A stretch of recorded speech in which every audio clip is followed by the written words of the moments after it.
And we could talk more about it individually if you would like. All right. Hi, everyone. I'm Brooke Wyckoff, the associate head coach at Florida State, and just super honored to be here, ready to listen first and foremost, and just participate in a great night. So thank you for having me, and thanks everyone for being here. Hi, everyone. My name is Jalisha Mitchell. I'm the assistant women's basketball coach at Moberly Area Community College. I'm just thankful to be a part of this panel and look forward to everyone's ideas and opinions about this topic. Hey everyone, I'm Jenny Fischer. I just wrapped up a year working at the NCAA in women's college basketball, and I've currently accepted a new position that I can't tell you guys about yet, but just know I'm really excited. It's in storytelling, and I self-identify as a storyteller in my profession as a person. And again, just really excited to listen, participate, be a part of this, because these are a lot of really incredible women that we have on here. So thank you. I am Jhasmine Player, one of the assistant coaches at the University of Kansas. I am super excited and honored that we are just continuing the conversation. I think a lot of places in the country, this conversation isn't being had anymore. And so I'm just really thankful to be here because it lets me know that it is still important and it will not go away. Hi, everyone. I'm Jonneshia Pineda, Coach J, assistant coach at the University of Louisville, going on my second year. And just like everyone said, I'm excited to be here, grateful to be a part of this panel. I think it's going to be great, and I appreciate everybody coming out tonight. Hey y'all, Lauren Johnson, assistant women's basketball coach at Charleston Southern University. Erin and Ashton, thank y'all so much. Honored and blessed to be back in with you guys. Just a little plug for them. If you're not connected to Erin and Ashton, you ain't doing it right. Hello, everyone. Misha Jackson. I'm the head women's basketball coach at Emory University in Atlanta, and I'm so excited to be a part of this conversation and to listen and to learn. And thank you so much to Ashton and Erin for having me on. Absolutely. So we're just going to get right to it, open up. Coach Anya, just going to kind of have you start on the first question. So have you noticed any real change in society the last 2 months since the George Floyd murder that was, one of many that just happened to be public? And as well as how are you helping to really keep the conversation going, especially in support with the Say Her Name, Breonna Taylor things going on like in the WNBA? Obviously you just stepped down from coaching. So if you just want to tell us a little bit about that. Okay, well, I think it's a really powerful question because honestly, I feel like these past 2 months has been a roller coaster. I feel like once we watched, and I haven't even fully watched the video because for me, I've seen it too many times before, but George Floyd loses his life, he's murdered in the street. And we have this resurgence of new awareness of the racial injustice and dehumanization that happens in this country. And I think that in the coaching world, people have really decided to be on the good side of this and fight the good fight, meaning educate themselves and their players and their sphere of influence with the proper education in terms of the racial injustice that's happening and what they can do. But recently, like I was on a book club call the other day, I honestly feel like we have a lack of urgency happening right now. Like we're almost getting complacent. And it's no longer like this affects me. And I'm not talking about necessarily people that are Black. I'm talking about oftentimes people that have the ability to make change. And right now I am going to open that up to white people. But you know what, I'm gonna put all people in this category because we all have a responsibility. But I am seeing like, it's almost like this research type, like I wonder what we can do. And we're having these philosophical conversations that aren't leading to change anymore. They're leading to conversations. Like this is a research project. And I'm just here to say folks are still dying today because of the racial injustice that is happening here in this country. So for me personally, it was like this huge surge, which was frustrating because this has been going on for over 400 years, not 400, 400 in this country. And now, you know, we have the awareness apparently that we need, And now I think it's declining and we're getting complacent. And I don't think that that is good enough. I think that everyone should take a self-reflection, no matter what color you are, and go about this as if it had happened to you, as if you were the one in the street, as if it was somebody in your family, and that we keep that same energy until change happens. What am I doing at this time? I'm having conversations like this. I've started a group down where I'm moving to at the end of this week called Forward.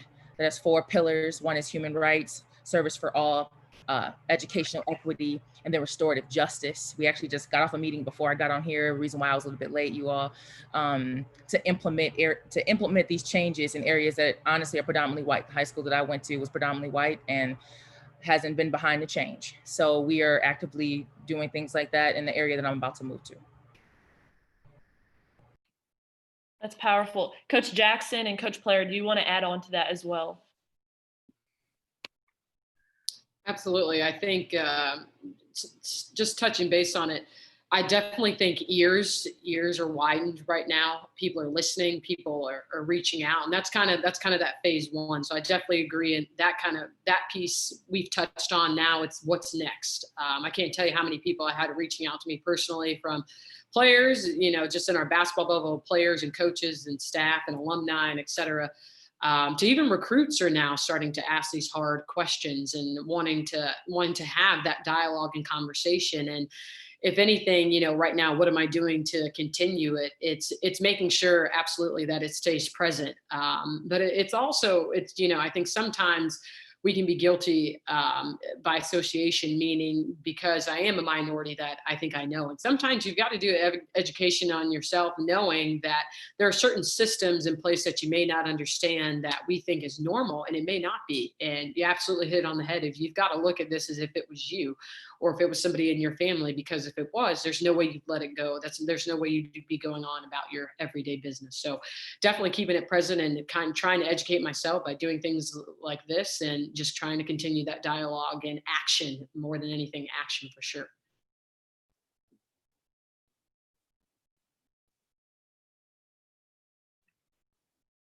I think for me, to answer, have I noticed change? Yeah. But sadly, also for me, I understand that there was an Emmett Till before George Floyd. There was a Trayvon Martin before George Floyd. And there was a Michael Brown before George Floyd. And even in those instances, there was immediate change. And I put that in air quotes, but I want to see it turn into lasting change, like where we actually go out and try to change the system. And I think that's a long, hard, grueling process. And I think it starts with tough conversations, and really tough, uncomfortable, brutally honest conversations, and just saying how you feel as African-American women, what we go through trying to protect ourselves and African-American men. And I think, for me, the way I see we can continue to change it is we all have a platform with student athletes every day, and we try to educate ourselves the best way we can through reading, through seeking information and making your own opinion and formulating your own opinions using that information. And then from there, it's my job to try to give this information to my players. From there, they can formulate their own opinions, but sometimes we have to do some research for them. Like as a basketball coach, I don't ask them to learn X's and O's. I learn it, and then I try to teach it to them, and then they can flourish in the system. So I feel like I want to do the same thing here, learn as much as I possibly can, relay that information, and they can do with it as they want. But it's my job as a basketball coach to do the best I can to be educated. And the way we're doing it here is like the one thing we can control right now. We made sure all our student athletes were registered to vote. And then we're going to send them in a way to, hey, these are the people you can vote for in your state, and you pick who you want, but here's the information. And so right now we feel like, keep bringing up the conversation, and not only, saying Breonna's name, but there are so many out there, and the media chooses who they're going to put on the forefront. But I want you to trust and believe that this kind of stuff happens every single day. And sometimes we think we're not affected by it, but we are. And we do need to approach this like these are our family members. And so for me, I'm just starting with educating myself in order to educate the student athletes, because they are the future.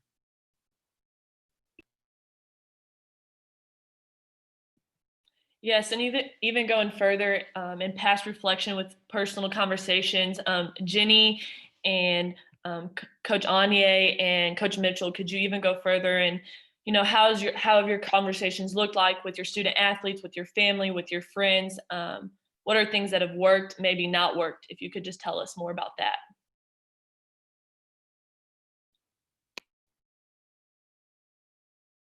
Do you want me to go first? Okay.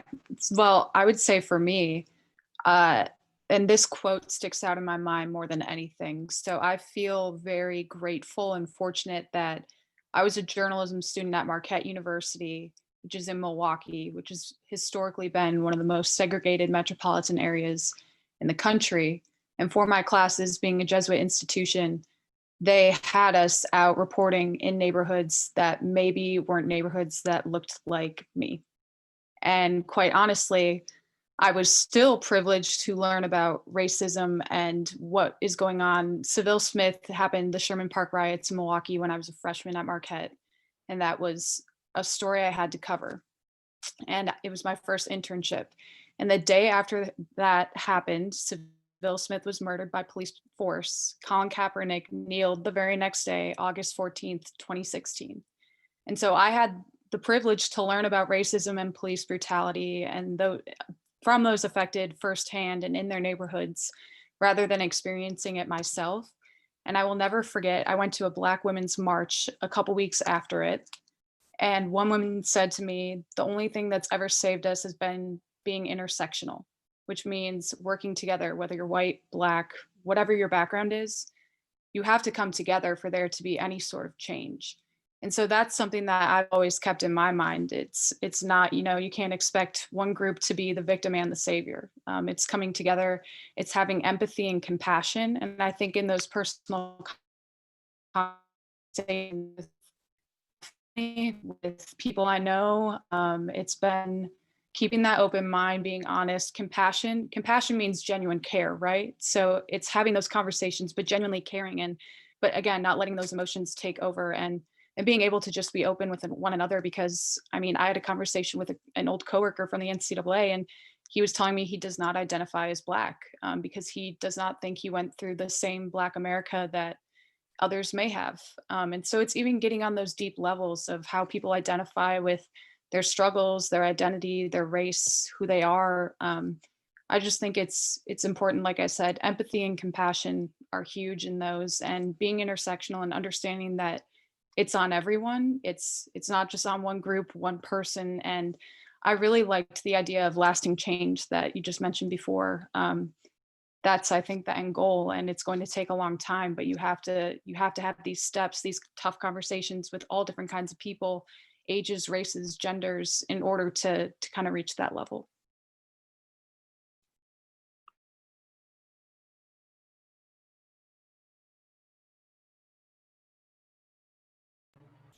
So the conversations, I guess I get to talk about my family. That's a different perspective. Me and my older brother experienced police brutality. So the Lord had a purpose for me to still be here, because we had guns in our back on the ground for no reason to tell that story again either. But when you talk about what do the conversations look like? We don't talk about it. It's more or less of the moving forward of the how we can operate out of bitterness, out of anger, because number one, to be Black and to be angry in this country is a negative stereotype, and it's amazing how it's attributed primarily to Black women. And I do want to emphasize this for a reason, because it's known that unarmed Black men are killed. It's known. We hear about it. I hear about it within my family. It's a known thing, but unarmed Black women are being killed as well. And the numbers are alarming. And it's interesting because I'm not even just talking about police brutality. I'm talking about in our medical field, how we're treated, how we're not treated, how we're seen in different aspects, and we don't get the treatment that is necessary for us to live and survive as humans. We're talking about basic equity, not equality, equity in this country. And so in my opinion, being the back of which a lot of things have come from, Black women,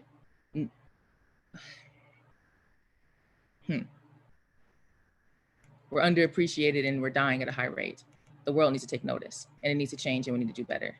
So the conversation in my family is how you move forward and acknowledge both the atrocity and the joy of being alive and the faith that my hope is in Jesus Christ, not in people, but in the fact that he loves me and he died for me and he came here and gave me an opportunity to be better and do better and to share that. So hopefully other people will do the same. So my conversations have to be based about faith, or I won't be able to positively walk through this life day to day. I'll be focused on the negativity.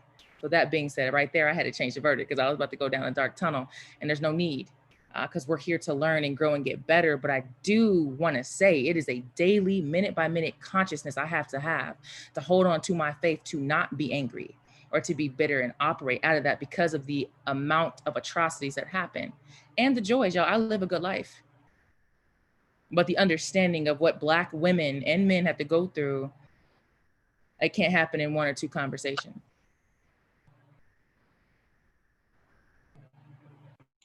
Just to piggyback off of what she was talking about, a lot of conversations around with my family and friends, there's a lot of anger.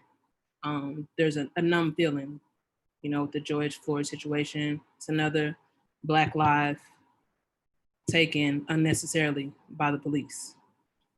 So there's a lot of anger, there's a lot of numbness around that situation. And in order for it to change, we have to take a look at ourselves in the mirror. We have to do a lot of self-awareness and be open-minded to other people's culture. We have to take the time to learn, like was said before, learn about what's going on, how to change it, and then start having those conversations and being those voice and those advocate to make changes in our community.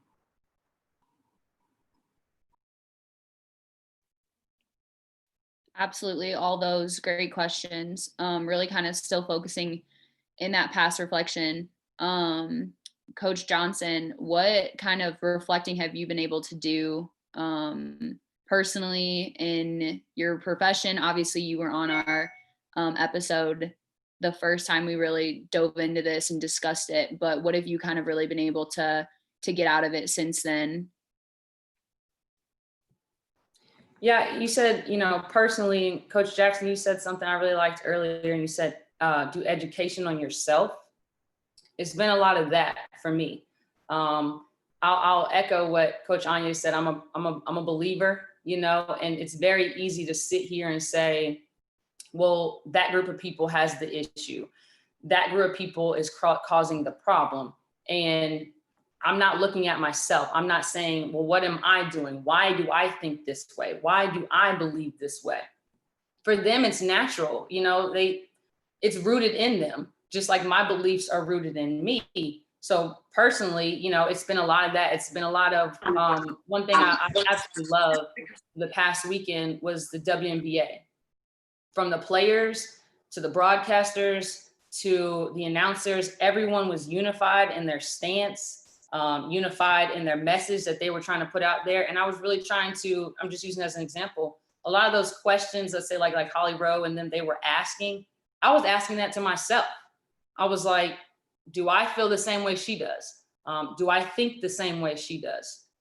So, you know, it's been just a lot of that. I think probably my biggest education piece personally has been when I've come off of TNN, Twitter News Network. Like, Twitter is my CNN, by the way. And going on there and seeing the videos, the accounts, and then scrolling through some of the responses, you know, man, that'll take you to a place. Okay, if it hadn't done you, it's definitely done me. And so I've had to check myself a lot and realize, well, you know, that thought I just had negative, whatever, about them, they have that same negative thought about me or about people of color, you know? And so again, I've had to check myself a lot in this time too, and realize, well, why do I think this way? Why do I believe this way? But I think since the last time I was on with you guys, it's been more personal. In the beginning, I was trying to get all the information because like Coach, I think Coach Player said, I'm trying to soak it in, because then I have to then in turn give it to my players. You know, I am a mentor, I am a leader. And so I'm trying to educate them as well. But as of late, you know, especially with everything that's been saying and going on, and I've been having those conversations with family and players and things like that, a lot of it has been on me lately. Yeah, that's super powerful. Especially just like the WNBA for sure. Coach Jackson, do you kind of want to follow with that? Just kind of like, what reflection have you been doing? Obviously you're a head coach, so you are, you know, that main person people look at when they see your program, and you know, you have a voice in your athletic department. What kind of have you been able to do during this time with reflecting and things like that? A lot of reflecting for sure. COVID has kind of given us a lot of self time, right?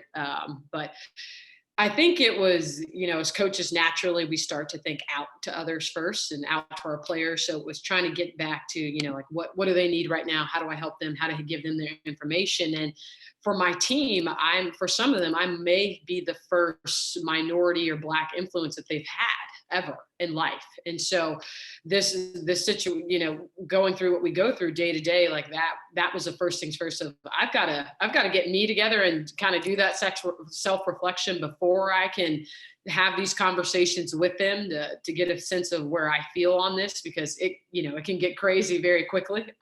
But I think for me is that going through my own experiences and understanding, I think, what they were and learning from them. And, you know, at the time we're moving so quickly through things all the time. Sometimes we don't get a chance to stop and either correct or learn from it. And in the sense of whether it's a microaggression or something on a larger scale, like sometimes we just react when we go, instead of learning, reflecting on it, and then making sure we educate not only ourselves, but to the next person to know, like, hey, that's not okay.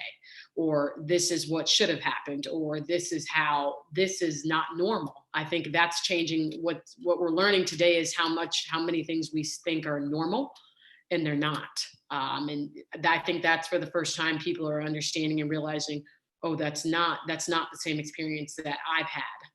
But now seeing this is what Black people, whether it's a coach, person, et cetera, are experiencing, and trying to understand that. So the reflection on my end is definitely been just understanding my own experiences and what I learned from them. And some of them great, some of them not, you know, whether it's I've changed my behavior to shift to a norm, and understanding, like, you know, someone mentioned it earlier, is this how I should be behaving or reacting, or is this just what I've done to get by, or to fly under the radar and not stand out as that stereotype?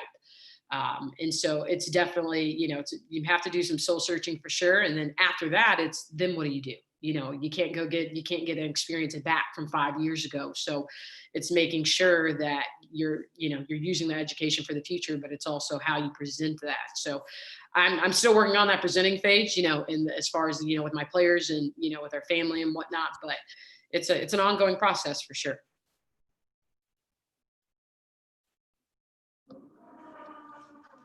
Without question. Kind of moving on into the now reflection, currently with your teams, your athletic departments, families, friends. Coach Brooke, do you want to hit on how you as an individual are putting your voice to action, you know, with your platform on social media, with your program, in conversations outside of work as well?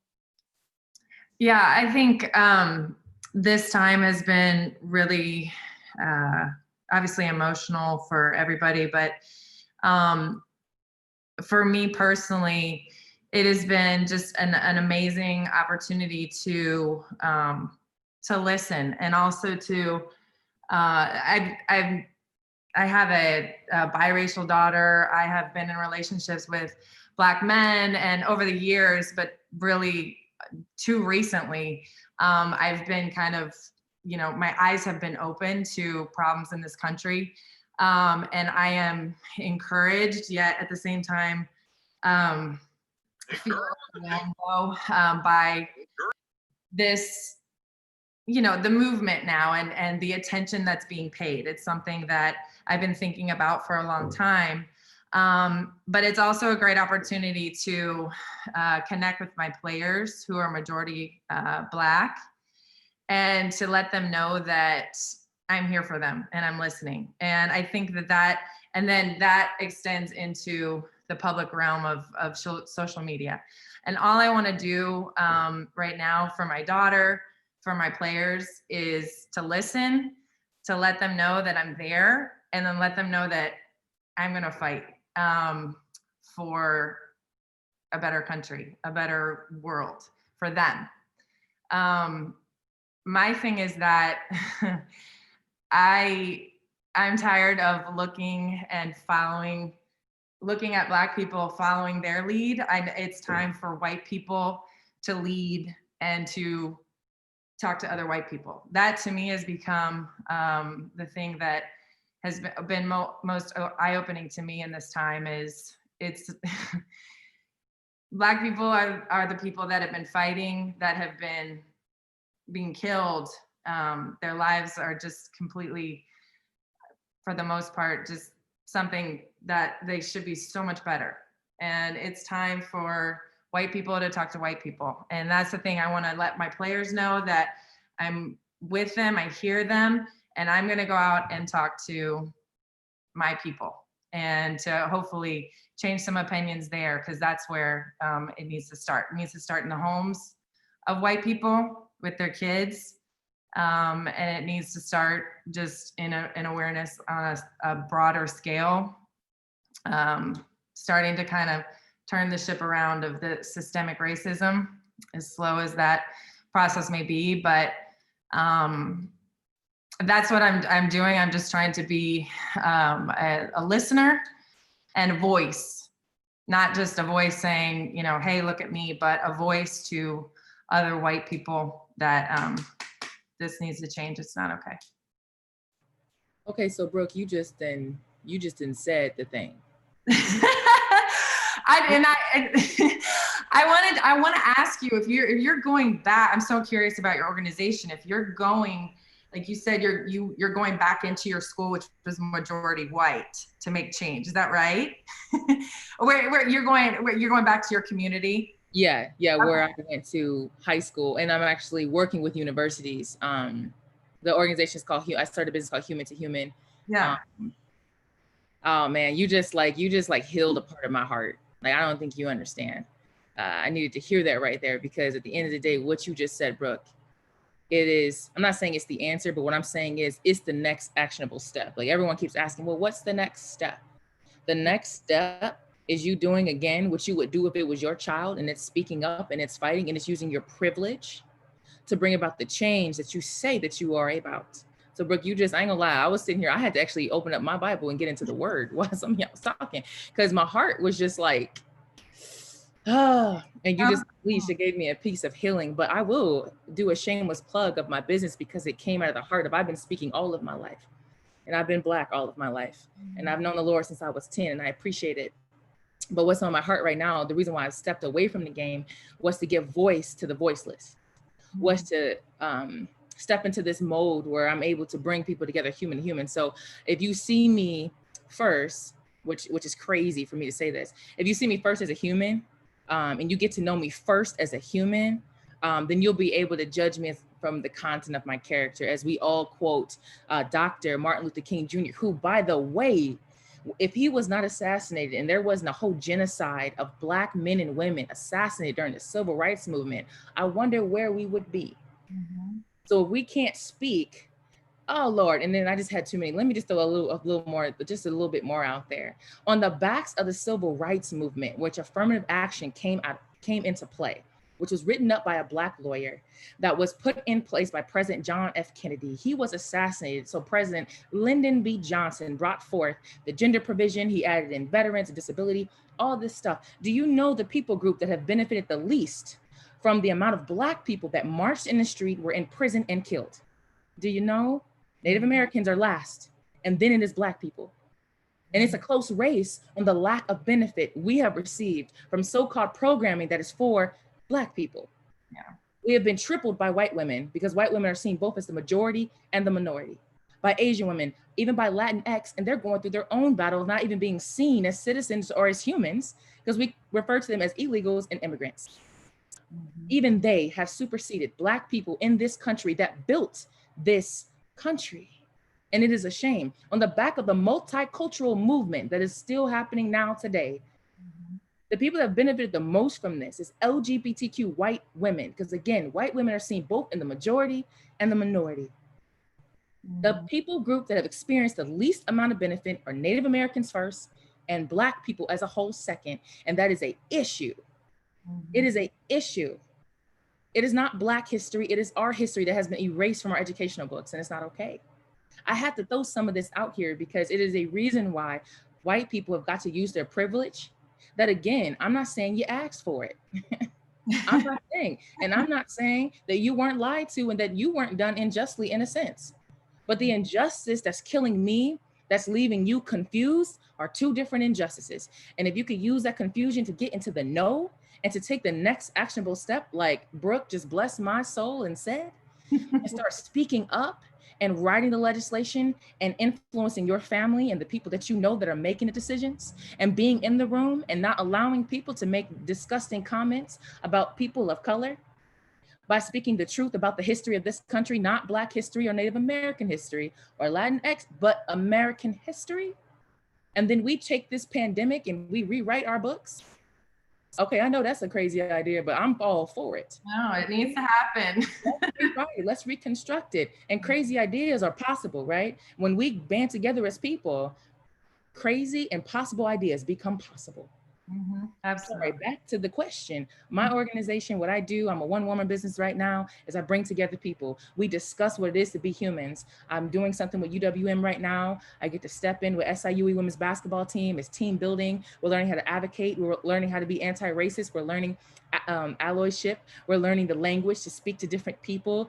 We're rewriting bylaws so it's inclusive, because when we talk about diversity and inclusion, it's a Band-Aid for us just having a few people in the room as tokens, and that's no longer acceptable. Yeah. So now you didn't unleash me. I love it.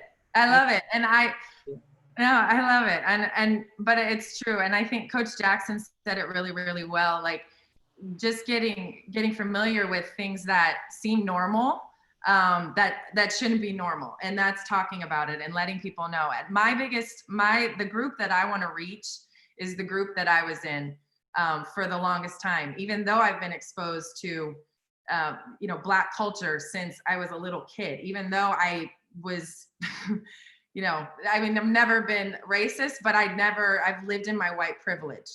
And what Coach Jackson, you said about just understanding things that we think are normal, that aren't okay, that aren't normal. I want to talk to the white people who aren't, the white supremacists and the people that will say some kind of disgusting comment in a group of people. Like, I'll pray for their souls. That's not what's going to change. Like, let them, I want to deal with the people like me that have white privilege, that don't hate anybody, but have no idea what's going on in their world around them, that have no idea what these normal things that we're used to in a systemically racist society are wrong, are hurting people, and a person that will turn on the TV and say, oh, George Floyd being murdered in the street, that's bad. Oh, maybe we should look at the police, but then go about their day. Or just that not understanding anything about our educational system and how racist, how systemically racist that is, and things like that, that people like me that just grew up comfortable, privileged, and are good people, but have no idea how people in this country are suffering and have suffered.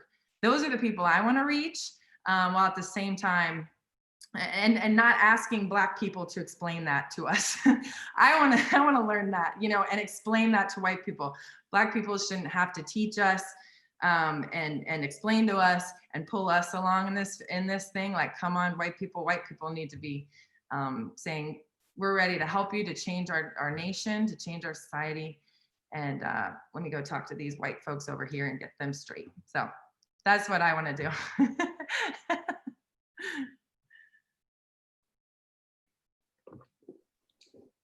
I love Absolutely. that. This is, oh, sorry, Jenny. Yeah.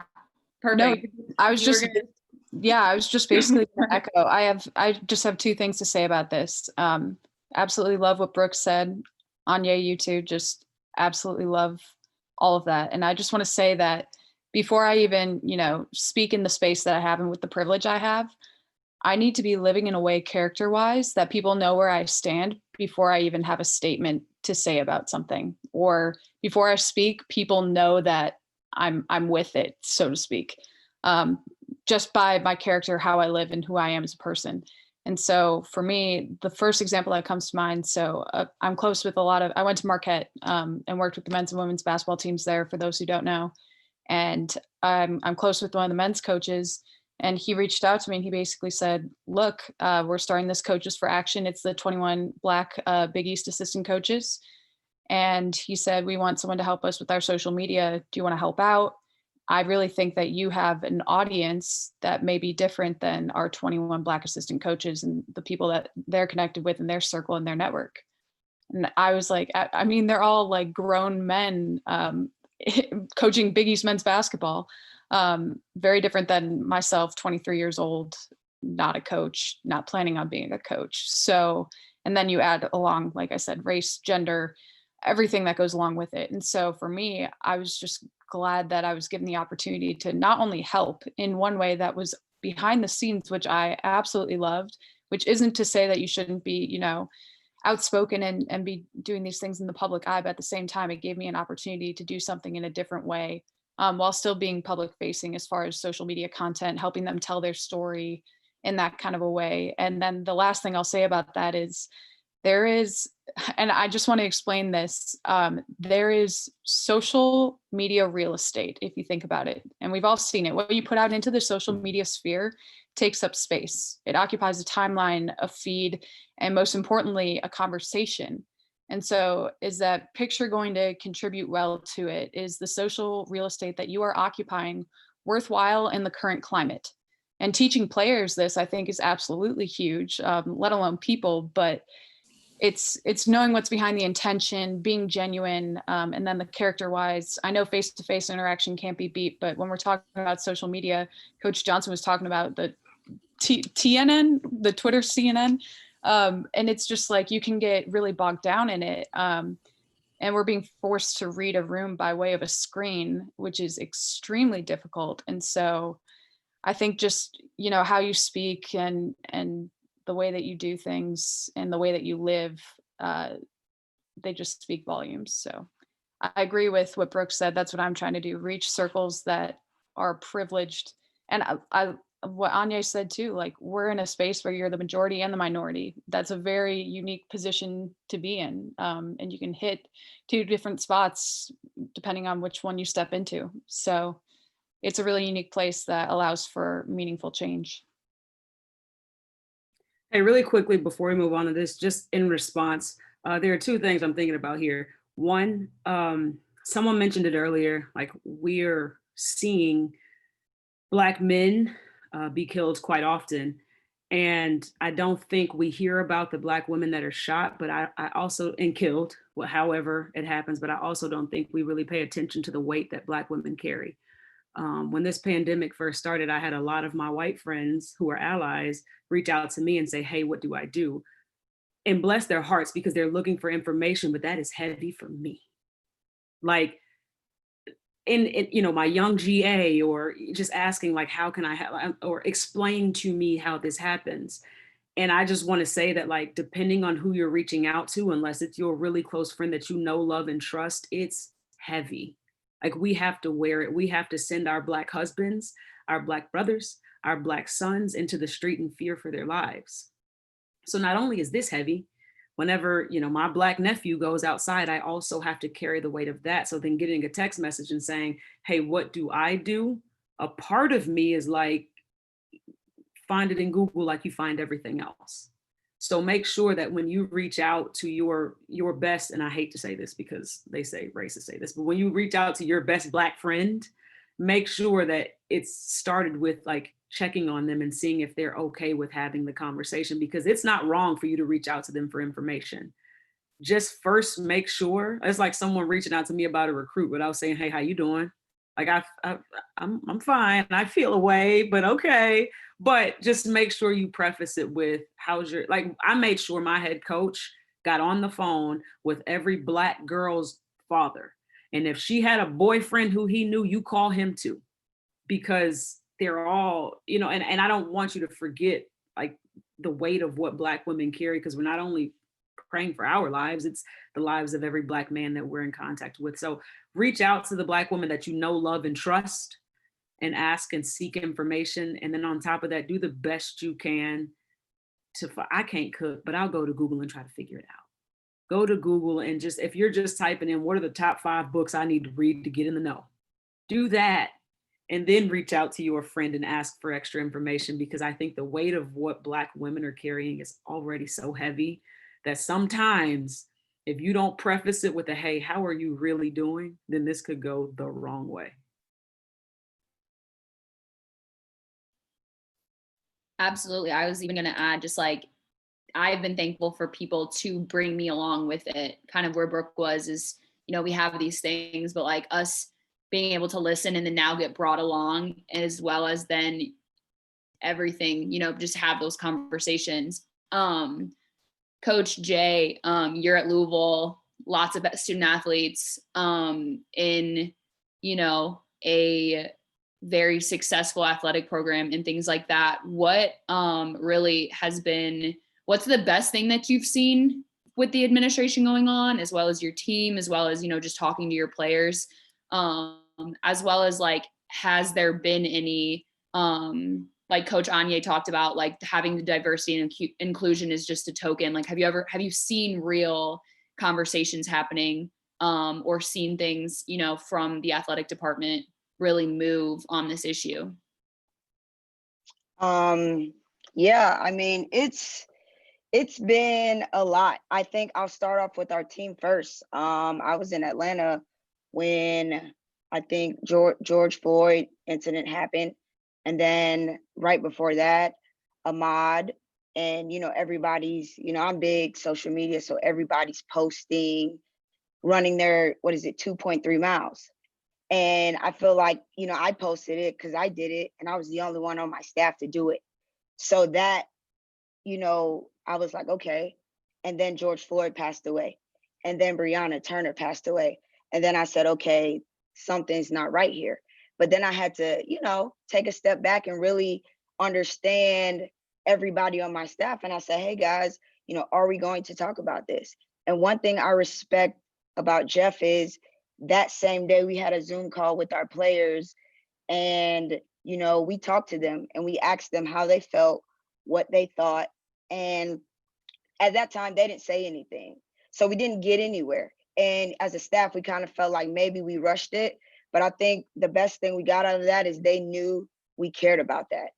And then the next step was Jeff called the whole staff to his house. And it was myself, Lamont, our video guy, AJ, we're the only Black people on staff. And it was basically, you guys tell me how you feel. You know, open up to me, tell me your experiences, because I need to learn. I want to learn. When those donors are talking to me and they make comments, you know, like everyone said, I need to stop it. When they make a comment and say something that's not appropriate or I didn't understand, I need to stop it. So that was one thing I was really impressed by. Like I said, this is my second year here, so I'm still trying to get to learn them all. And as far as our administration, I think our president hit the ground running for us. You know, she started the Breonna Taylor Fund here. Our athletic director followed up with that. And, you know, we had inclusion meetings with our HR people and just the whole Black community in the athletic department. For the first time ever, it sucks to say, but we had a conference call. And we're all sitting on the call apologizing because we've never took the time to get to know each other and, you know, reach out to each other and ask each other, you know, how are you doing? It's just in athletics, it's work, work, work, work, work. That's all we know.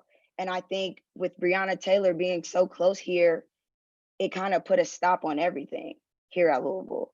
Nothing mattered but that Breonna Taylor could have been one of my players. It could have been one of the women's soccer players, the lacrosse players. So I think when that hit, our administration, our athletic staff just took a different approach to, all right, this doesn't matter, this doesn't matter. You know, we need to get together and see what we can do. So we tried some things.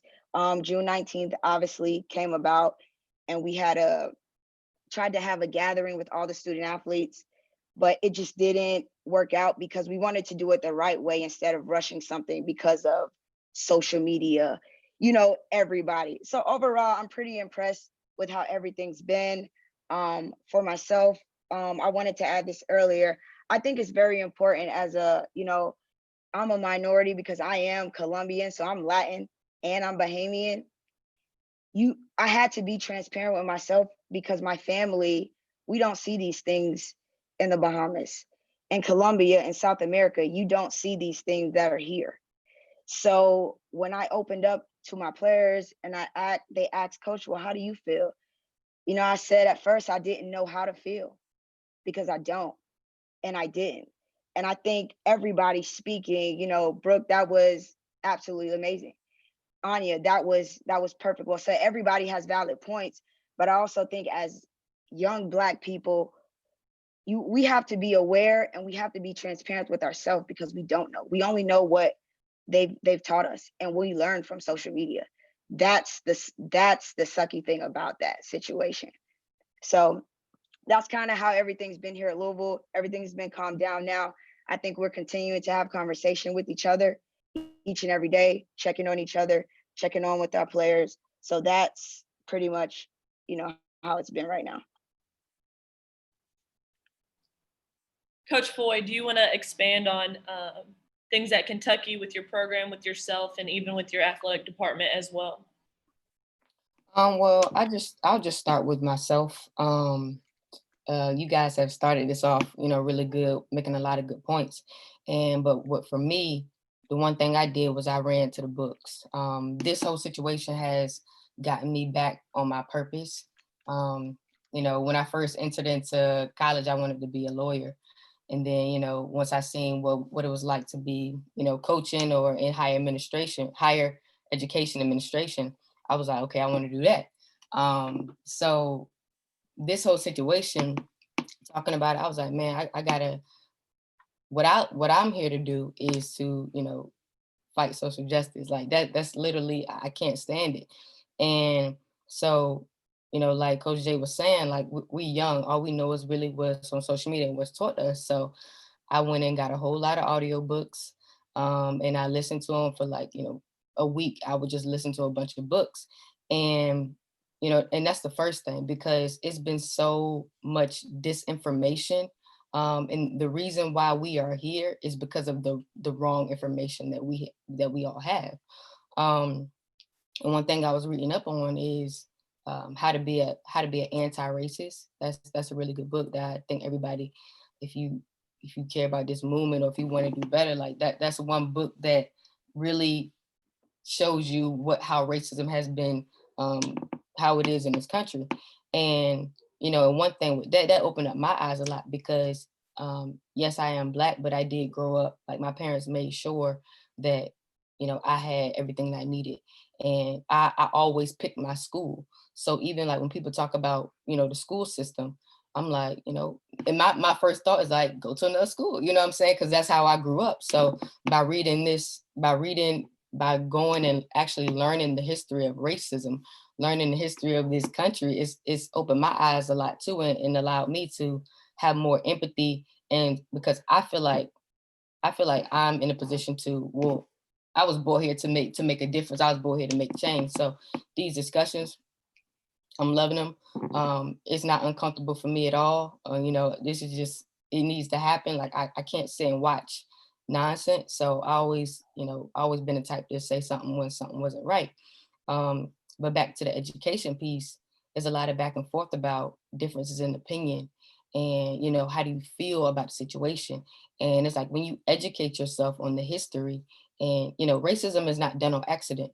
Like every systemic racism, all systemic racism, everything that's unfair, it's all on purpose. So when Brooke said, she wants to go to her people and like be like, what can we do?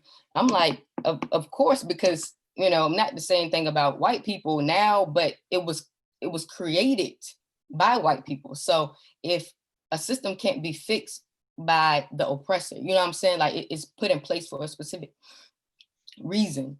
And we can't fix it by ourselves. It's an American problem. It's not, black versus white. Is, the saying that was on social media is racism, anti-racism versus everybody, or racism versus everybody. And that's kind of what we got to do. It's not about how you feel. It's about the issues that are here. And if you live in America, it's your issue. And if you care about Black people, if you care about equality or equity, then it's your issue. So, that's the first thing, is just educating yourself.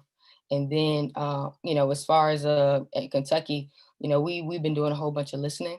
A lot of people think that listening is not action. Listening, having a conversation, that's action. So we've been listening because our job is to serve the student athlete.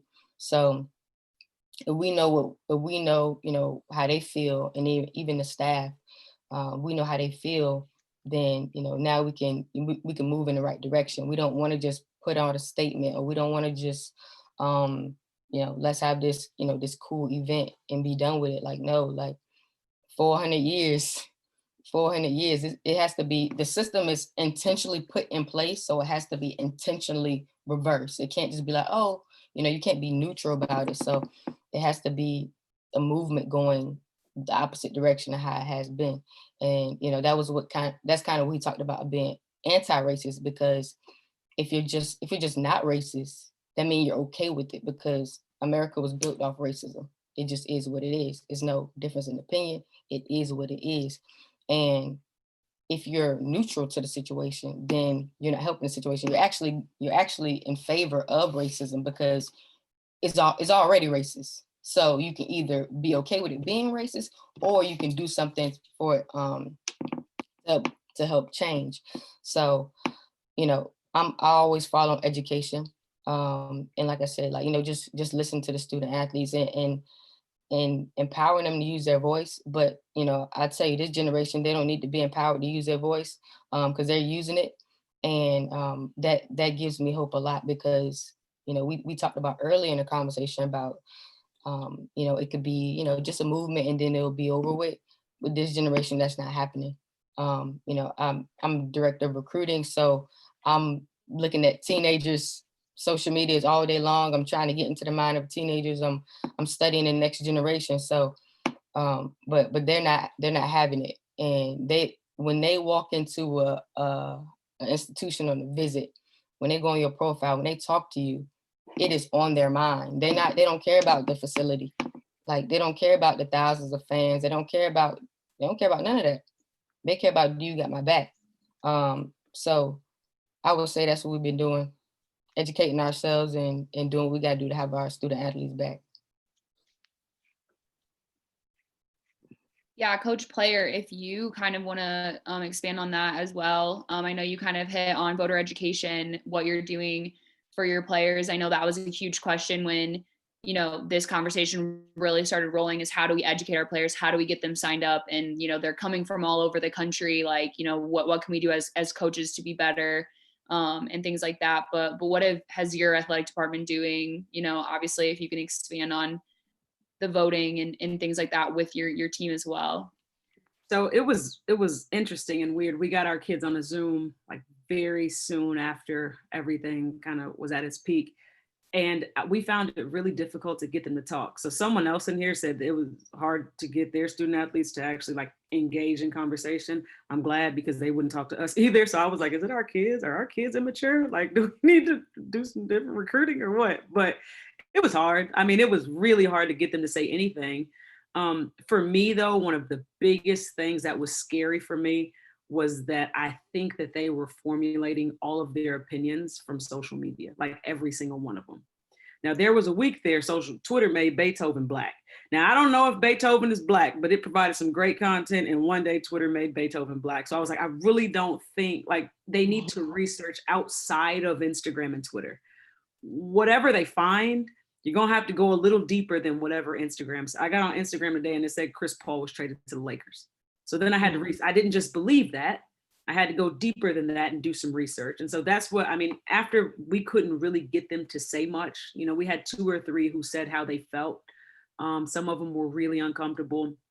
I found my heart broken for our white student athletes, because they were in a position where they didn't know what to say. Like, one of our white kids was like, I wanted to tweet something, but I didn't know what to say, so I didn't tweet. And now I feel like you guys don't like me because I didn't say anything, but I love you guys and I'm not racist. And so it was like heavier than we thought it would be when the ones who did speak spoke. And so what we just tried to do was open the floor for them to say whatever they liked. They didn't say much. And then from there, we tried the best we could to provide them with information deeper than social media. Like, I don't care what you learn there, but I want you to make sure you research a little further. And so we tried to provide as many resources. They don't like to read anyway, but we gave them some book suggestions. There was a website that we used so we got them all registered to vote in their respective states. And then from there, there's a website we can use. I'll put it in the comments, but it's literally like, it puts up the candidates and it says, hey, are you pro-life or pro-choice? And if you put pro-choice, it deletes some of the candidates because they're pro-life. And then it kind of navigates you to, hey, this may be the person you should vote for. And it gives you a host of information about that candidate and their respective states. And so those are the things we made sure we did. And we're going to make sure they get to the polls and vote. But not only that, we're going to make sure we inform them the best we can.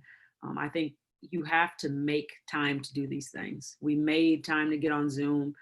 We found out through this that none of our kids are from the same states. So we had to split all the kids up by coach and say, like, hey, coach Player, you have Florida, you have Texas, you have Carolina, you have Minnesota. And so that's actually really time consuming. But we did it just to make, and some of them are super excited. They get to vote for the first time. So what we did was we opened the floor for them to speak. If they didn't have anything to say, we didn't force them to.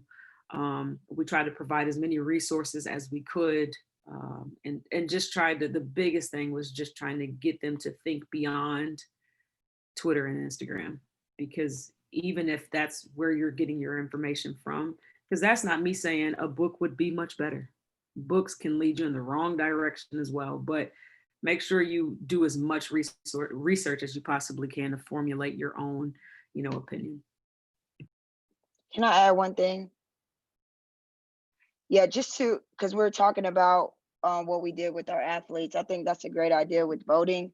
We did something like that. I'll be interested in that website. But one thing I think, because everybody plays in the arena, everybody has your security guard that you see every day at the game when you're coming to the arena. One thing that we did, we actually had our players meet with Louisville Police Department on Zoom and our actual campus officer on Zoom.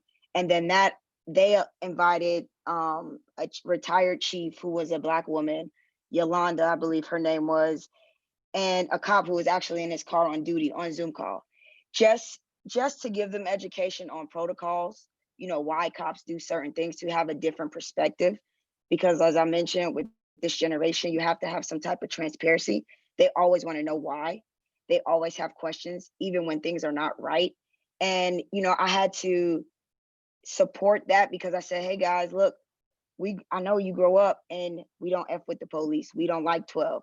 That's their response. I was like, but be open to this, because your brother's going to get stopped. My brother's going to get stopped. So you can tell them, hey, do this, prepare yourself, learn this way, because if you do these things, we hope nothing happens to you, but at least you took the right precautions. So that's an idea, that I could throw out that we did. And, obviously the players still didn't talk. We had two people ask questions, but they were informed about what to do when stopped by the police, how you should act, I hate to say that, how your hand should be, where your license should be. And one advice they gave us was, if you have the upper thing in your car, keep your things in there instead of going down in your pocket. So just wanted to add that. I want to add something, Jhasmine. I got a great book, and it's geared for the younger generations, for young adults. And the guy, we don't have to do our own research. There's researchers out there that do the research, and they do a really great job at putting it together. At least this guy, and he has YouTube videos. He's has a PhD and all that type of stuff. And this is really good. It's called Stamped. is a remix version of Stamped from the Beginning. And Stamped from the Beginning is like a long-winded detail. They'll get bored with that one, but this one is specifically for young adults. So I would want to add that because you know, it's the way things are in the history. It's not a secret. It's not new. It's not nothing you got to really dig for. You know, we just got to know the right resources and stuff like that. So, and I think young people will enjoy it. Even if they get the audio, they got music and stuff in the back, and the audio is really well done. I just wanted to say that the link I dropped in there, because a really good point was brought up by Coach Player, is just that media literacy includes social media nowadays. It's not just one news source that seems to lean one way versus another. It involves social media too. So the link I dropped, it's for college students in particular, and just, you know, informs them on a little bit of media literacy, which I think is more important now than ever, because like we talked about, social media is where these student athletes are getting their information and maybe even forming opinions around, which is a little bit scary because anyone can put out anything. And if it gains enough traction, a trend seems to look factual, and when it's really just a fad. So just wanted to drop that there.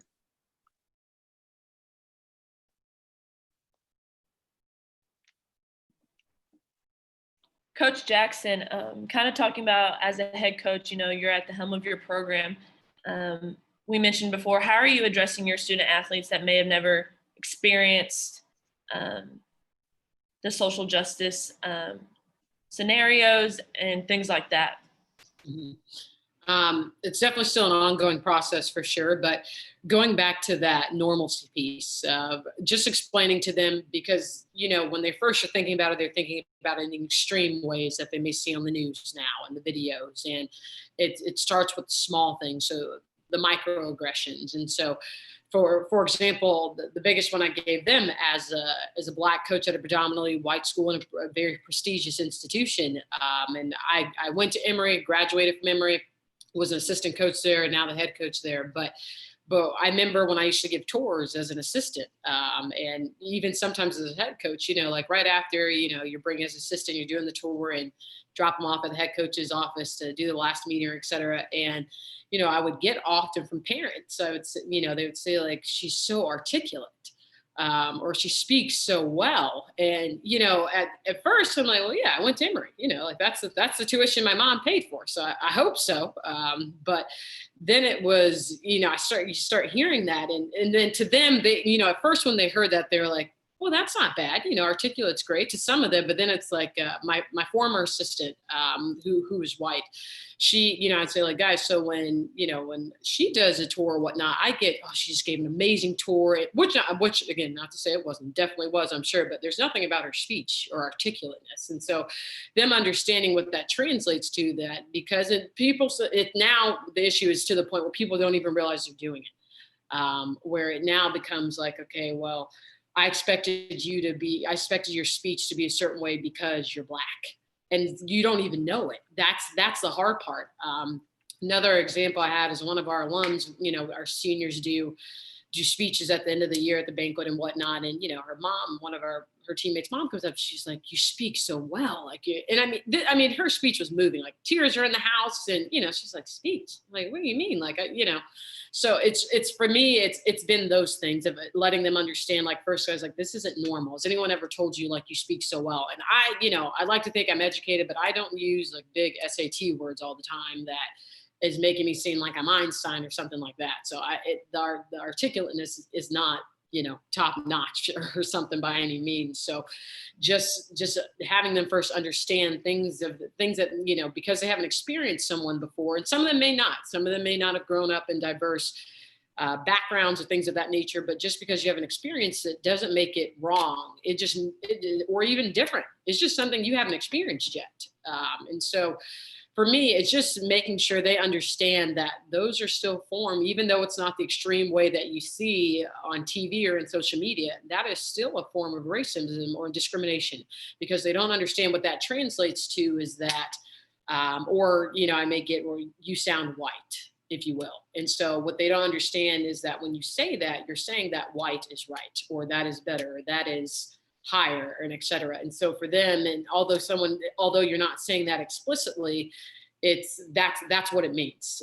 There's no round way about it. Like, that's what it means. And I just ask them, and I've seen so many awesome analogies these days just to be able to put it into, how do you make this, how are you able to help someone relate? And I just ask them though, straight up, somebody ever, told you're so articulate, or, and I don't mean just intelligent, we've worked with very bright student athletes, but, and, the first response is no one, and I've got kids, I've got perfect scores on the ACT. So somebody's got to be telling them something as far as intelligent piece, but, and just them understanding and trying to put it in a way that they understand. But that's where, as my job, I feel, as a head coach, and, every day, and going back to that heavy piece, Coach Player mentioned that, there's times I feel like, man, I'm not doing enough justice for him. I'm not doing this, this conversation justice, but I don't think there's a right way. I think you've got to kind of sift through it and figure out what's best for, your audience. Coach Lauren, do you want to add on to that as well? Yeah, I think that, well, first, if anybody is still saying that, they still feel that way, they're going out of their way not to see racism at this point. It's 2020. There's too much video evidence. There's too many accounts of it being out there. There's too many Zoom calls. There's too much information out there at this point to make that argument, or to use that excuse. To use that excuse. And so if you don't see it at this point, you don't want to. And so, Coach Ish said the resources. There are resources out there. Find them. For me, the biggest thing, had the biggest impact, I would, say anybody who has that excuse, or anyone here who hasn't been to one yet, go to a protest. If you can still find one, go to a protest. You can read a book, you can watch a video, you can do all that stuff. You can turn it off when you want to. You cannot turn off how you feel at a protest. I mean, if you've been to one, it's empowering. The person next to you, you hear the pain in their voice as they're chanting. The person across from you, you see them crying because they identify with what's being done and what's being said.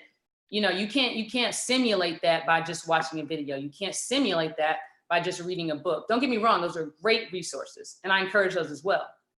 But if that's how you feel, like I don't connect because it's never happened to me before, go to a protest. You are constantly surrounded by it. And again, that's not something you can turn off. All right, while you're there, you're feeling every bit of it. And I will add to all this also with what Coach Wyckoff was saying earlier, and Anya, about white people at this point. Black people are not the people, or people of color, are not the ones saying that. Okay, because we've experienced it from maybe day one. People who aren't of color, white people, are those who are saying that. There are some people that I will never reach. There are some people that will never really feel me, because they write me off simply because I'm Black. My voice is not justified. My voice holds no weight to them. But like Coach Wyckoff was saying earlier, white people talking to white people is how we move this needle. You can get into a room as a white person that I will never get into, because again, I'm written off the minute they see me, And so, how do we fix that? How do we get to people who are saying these things? It doesn't happen to me. I don't know how to react to that. I don't know how to relate to that. White people, you gotta keep talking. I know it's been said already, but again, how you perceive a person is how you receive a person. And there are some people they will never get me, you know what I'm saying? Because I'm Black, or will never get us because we're Black.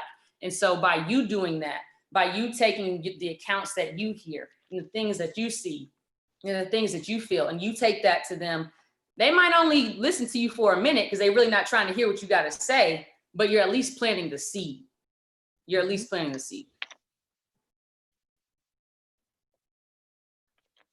Coach Mitchell, you being at a community college, you get to develop girls and be in homes and really have great conversations with a tremendous amount of people.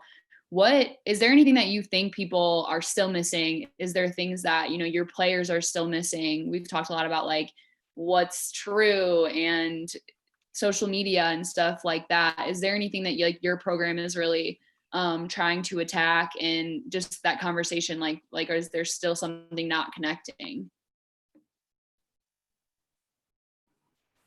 I think for me personally and in my program and our team, all our players are Black. And we have a player that's from Michigan where George Floyd was killed. So that really hit home for that particular player because, she has family members, brothers, cousins, and those people that are surrounded, and she's worried about them. So it's our part where we need to be there for them, kind of help them navigate through those feelings and that trauma. Because a lot of times as young adults, we go through trauma and we never get to deal with those traumas. We never get to have an advocate and someone to talk to about it. We just bottle it up, suppress it, which also turns into anger, hate, and kind of closing off the knowledge to help us grow and actually deal with those things that happen to us in our community. And like everyone has said, social media is a big platform in today's society. With the players coming up, that's all they know is social media. They go to social media for everything. And I feel that as social media does provide a lot of misinformation, but it also can be used as a platform to help others get information out about what we can do to help move the needle forward. Like many people have said, it starts with white people having those conversations with other white people.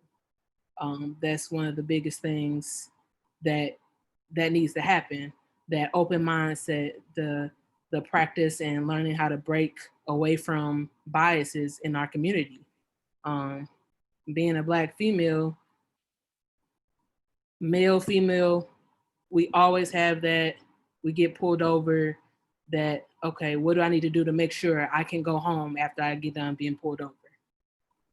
What steps do I need to make sure that I'm careful, that I do everything the officer says, take proper precautions to make sure I can go home to my family? I think those are just some of the things that we have to keep doing to provide for our student athletes and continue to be role models and mentors. And I think Clemson is doing a really great job of the Voices campaign that they're putting out with their athletic department. And me being at a 2-year school, I try to model our program like a 4-year program. So I'm always looking at other 4-year schools and what they're doing on social media to kind of help move that needle as far as my program to set us apart from other 2-year programs.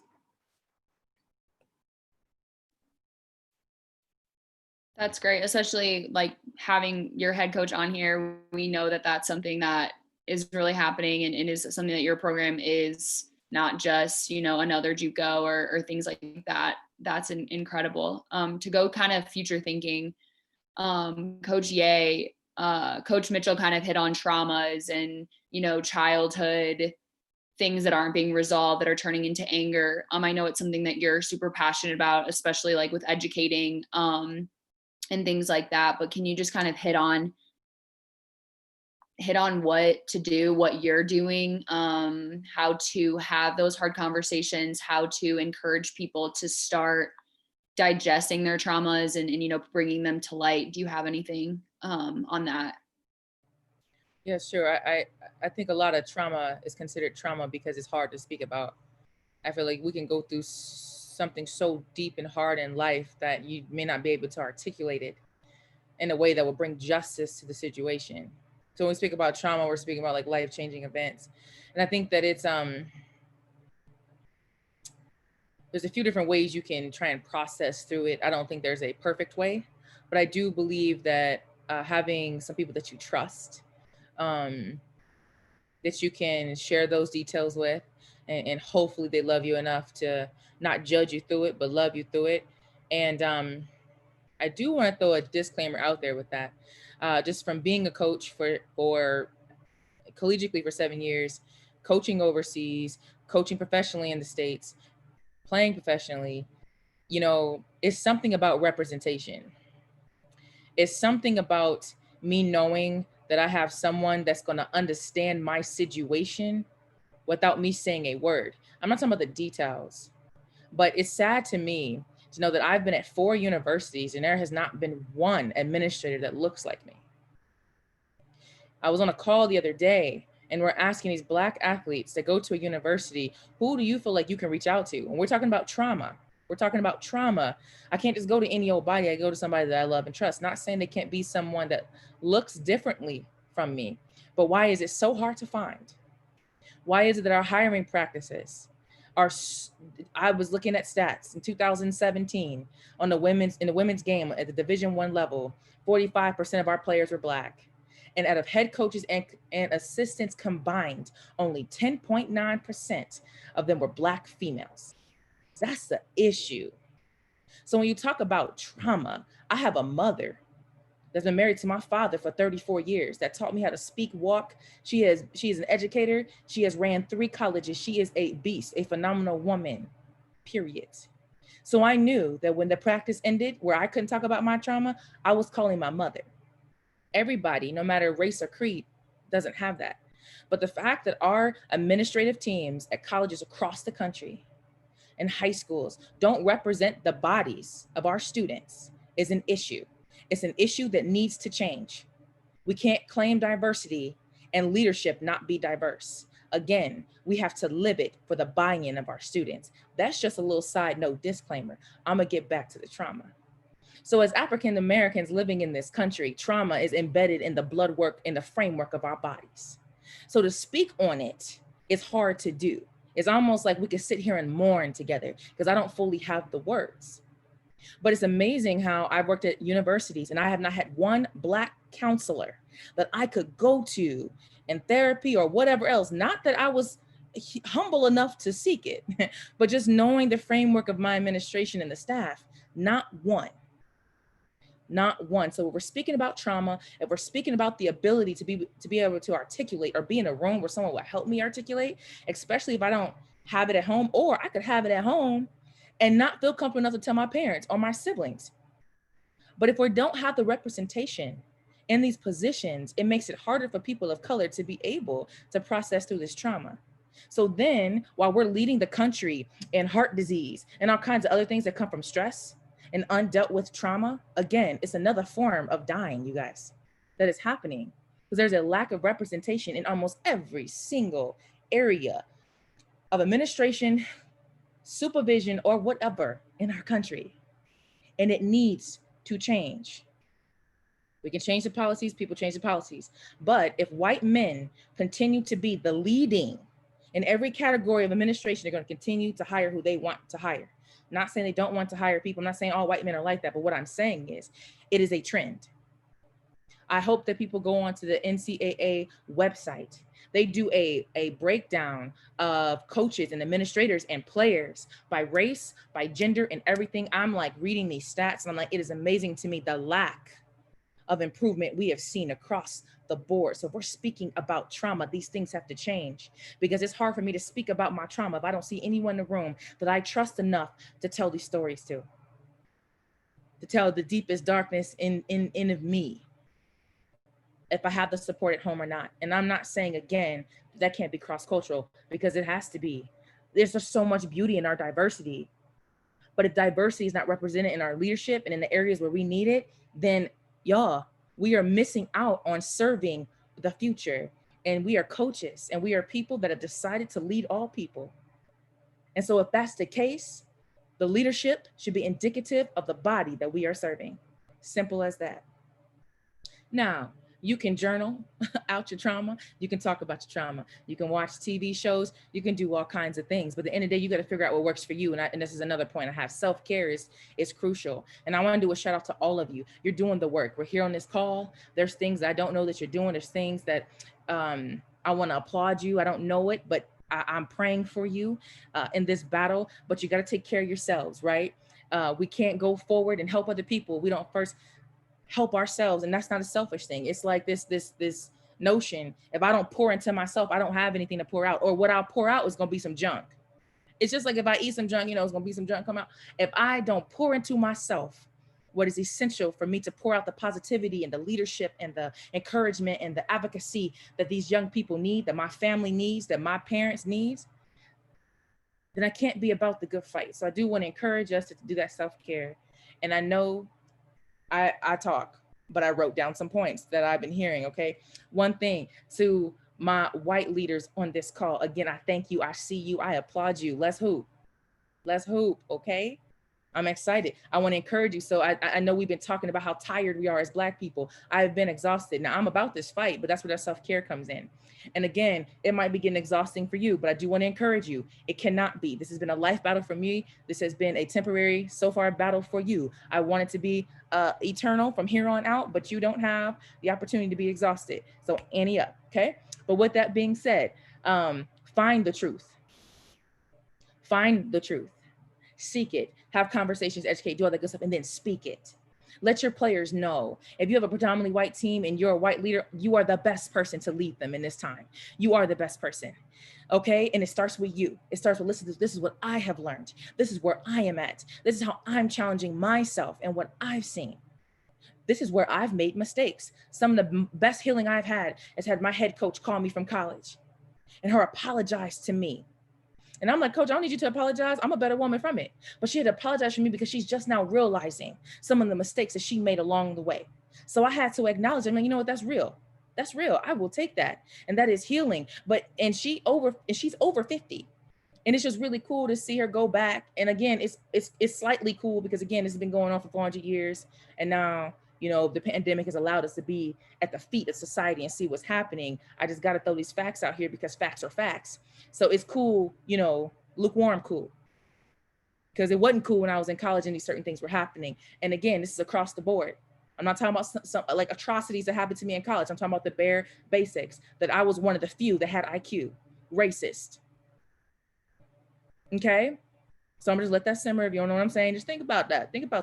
But again, so for my white leaders that decided to serve all people, I'm applauding you. Find the truth and speak the truth. And then I want you to really check your bylaws, your rules, and how you're governing your team. Does that include all people? Does your language make sense to all people? When you're referring to your rules and your bylaws, if I get angry and Ashton is a crier, do I get more penalized for being angry? And she gets coddled for crying? I'm gonna be honest with you, as a Black woman, I ain't got no more tears. So it's not going to be cry. When I was a player, I didn't cry on the court. No, I got frustrated because my one mistake always compounded. My one mistake was always a 3-strike rule. Always. So it has to be an understanding that the way I cope might be different than Ashton. I'm using for an example, Ashton, I love you, okay? It might be different and it might be the same. But when she does it, is it a little bit different than when I do it? It can't be. And if so, you're wrong. And we got to change that. And you got to figure that out in your heart. Again, I'm applauding you for being here. This ain't me coming at your life. This is me encouraging you to do better and to be better. Blessings. I heard a lot going on about our young people and them only taking in social media. I do have a plug. And yes, I'm being biased because I am a reader, but I don't want us to limit the potential of our youth. They are smart beyond measure. And I think that as diverse as we want our team to be, we got to still be diverse in how we teach them. Y'all buy the book, get them the book, and get them the book with the videos, and show them this, and do that. And maybe read the book and get some questions, and then go through the book. And another idea that I had too, just sitting here, I just start writing stuff down. What if we create groups with captains on our team, and they take the book, and they read the book, and they lead their team in a discussion, and they come back and they teach you? Ooh, that would be powerful. Not only are you empowering them to give them voice and give them choice, but now they're coming back and they're having a conversation with you from their perspective. A lot of times we expect them to answer questions that we came up with. Maybe they didn't see that situation our way. Maybe it's hard for them to answer the question that we asked. Maybe they need a little bit more time to think about it and talk about it. Maybe they need to text it first. Okay. I know I'm not about that texting life, but maybe they need that. I want us to diversify how we want to talk to our young people, because they are intelligent, and they are just, their potential is beyond me. So I don't want to limit us by saying that they don't read books or they can't read books. And I don't know if that's what was said, but that's how I interpret it. And I do want to throw that out here. I think that we can diversify our teaching to be diverse, right? We just diverse. Now we are diving into that holistically. So I think that we should do that by keeping it interesting. And then again, going back to trauma, each and every human on this call has probably gone through a traumatic experience. And I want you to think about what it took you to get through it. And now I want you to think about that in regards to your players. What do they need? And if you can't provide it, that's okay. Because I'm bet you know some people that could help them along the way and guide them. And again, we all are different. So talking about trauma is talking about a million different ways to deal with some things. But I do think if we take in consideration the people around us, and we have relationships with other people that have gone through trauma, and you see what they've been through, we can come together to formulate a platform for our players and ourselves too. Because again, if I got trauma I ain't dealt with, I can't operate in a positive atmosphere towards my young people. I got to be the example for them. So if there's trauma in your life, I had to learn that. All right. I was diagnosed 2 years ago with a fatal heart disease.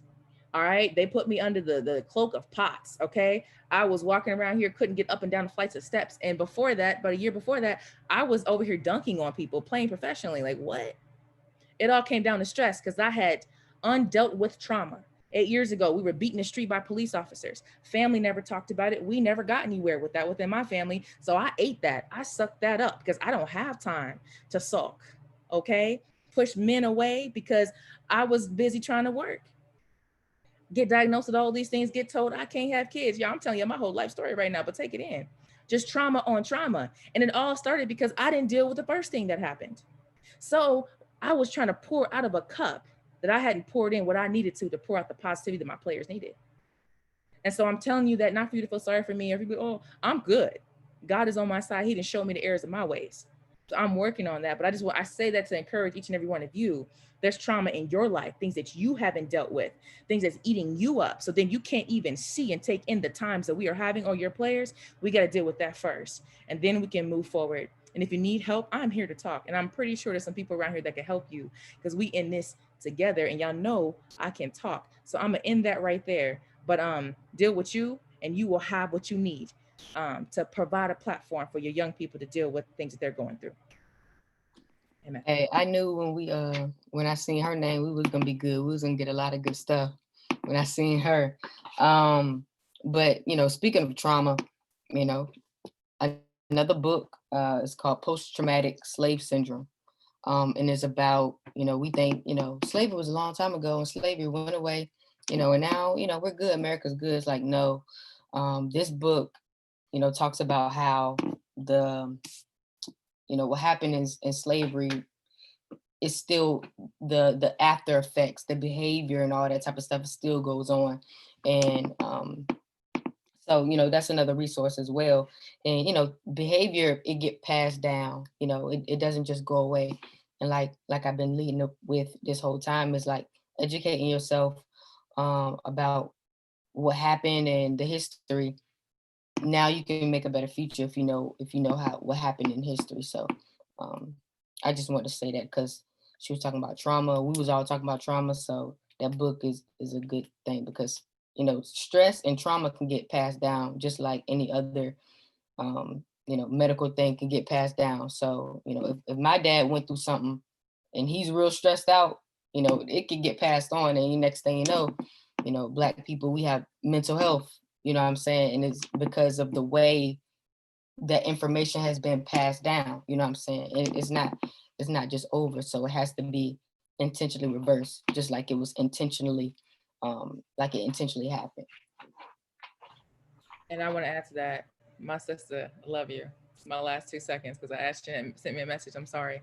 But yes, to go off the mental health piece as well, I just want you to know in the Black community, mental health was a thing unspoken for years. Trauma. Going to see someone, come on, I'm preaching. Going to see and talk about it is not a thing. So oftentimes when you're offering, so imagine, I haven't talked about this in my family, We got mental health running through the family. We ain't talked about it. It's like, oh, well, that's just how your uncle is, you know, or this or that. Now you get to a situation where you don't feel comfortable because you don't have representation there to talk about how you're feeling. You haven't done it before. It's not culturally seen as something. Now we moving forward as Black people. I truly appreciate that. But if you're dealing with people of color, I'm gonna say, because I talked to someone from Indian descent today, that going to the doctor is not a thing. And oftentimes it's because of our past experience. And not being treated well, especially as women of color. It is terrible. And I'm telling you, there's stats on this. I don't have them, but I have experienced it. Have mercy, Jesus. And it's not good. But when we talk about that mental health, culturally, we don't talk about it. Now we're in a situation we need to talk about it. There's no representation for me to talk to that I feel like I trust. Who do I go to? So when you're presenting these opportunities, or maybe you're dealing with some young Black athletes or athletes of color that need, they need to talk to somebody. Think about this. Is it culturally something that they do? If not, how will you reach them? How can I reach them? First of all, it starts with relationships, building that trust anyway, because anyway, trust is cross-cultural. So let's hoop. All right. But then secondly, getting to know them. All right. To the point that maybe you can, and then go find somebody that they can trust. If you don't have someone there at your school, help them the way you would want somebody to help your child or you, or however that works for you. But mental health is taking folks out because we don't address it. Culturally, it has not been a thing that's been prominent. And so that obviously within the Black community and people of color, we got to do better, and we are taking steps, but it's still a thing. So you could throw out counseling like that, and I might not say 2 words, but meet me where I'm at. And I think that's basically like the keynote here. Meet people where they are at, not where you're at and your bias, but where we at, where I'm hurting, and we'll be able to evoke that change. Coach Pete, do you want to add on as well?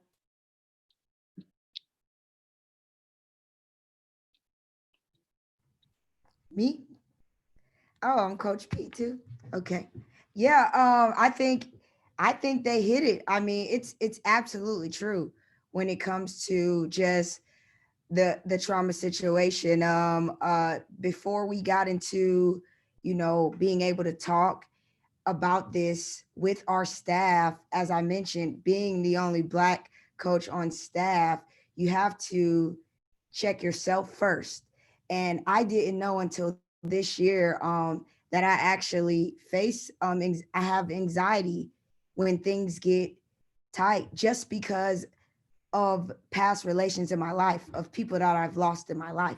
And like I mentioned, I got 5 brothers. I lost one, so I have 6.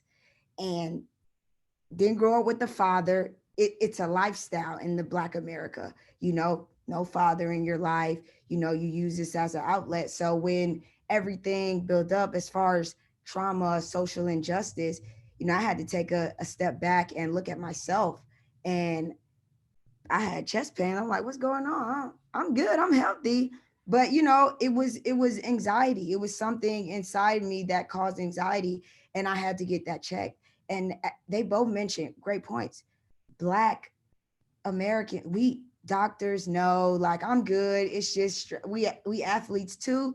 Oh, I could take this. It's nothing. So I think it's something that we all need to just, have a open approach to. And, she said it perfect. Meet people where they are.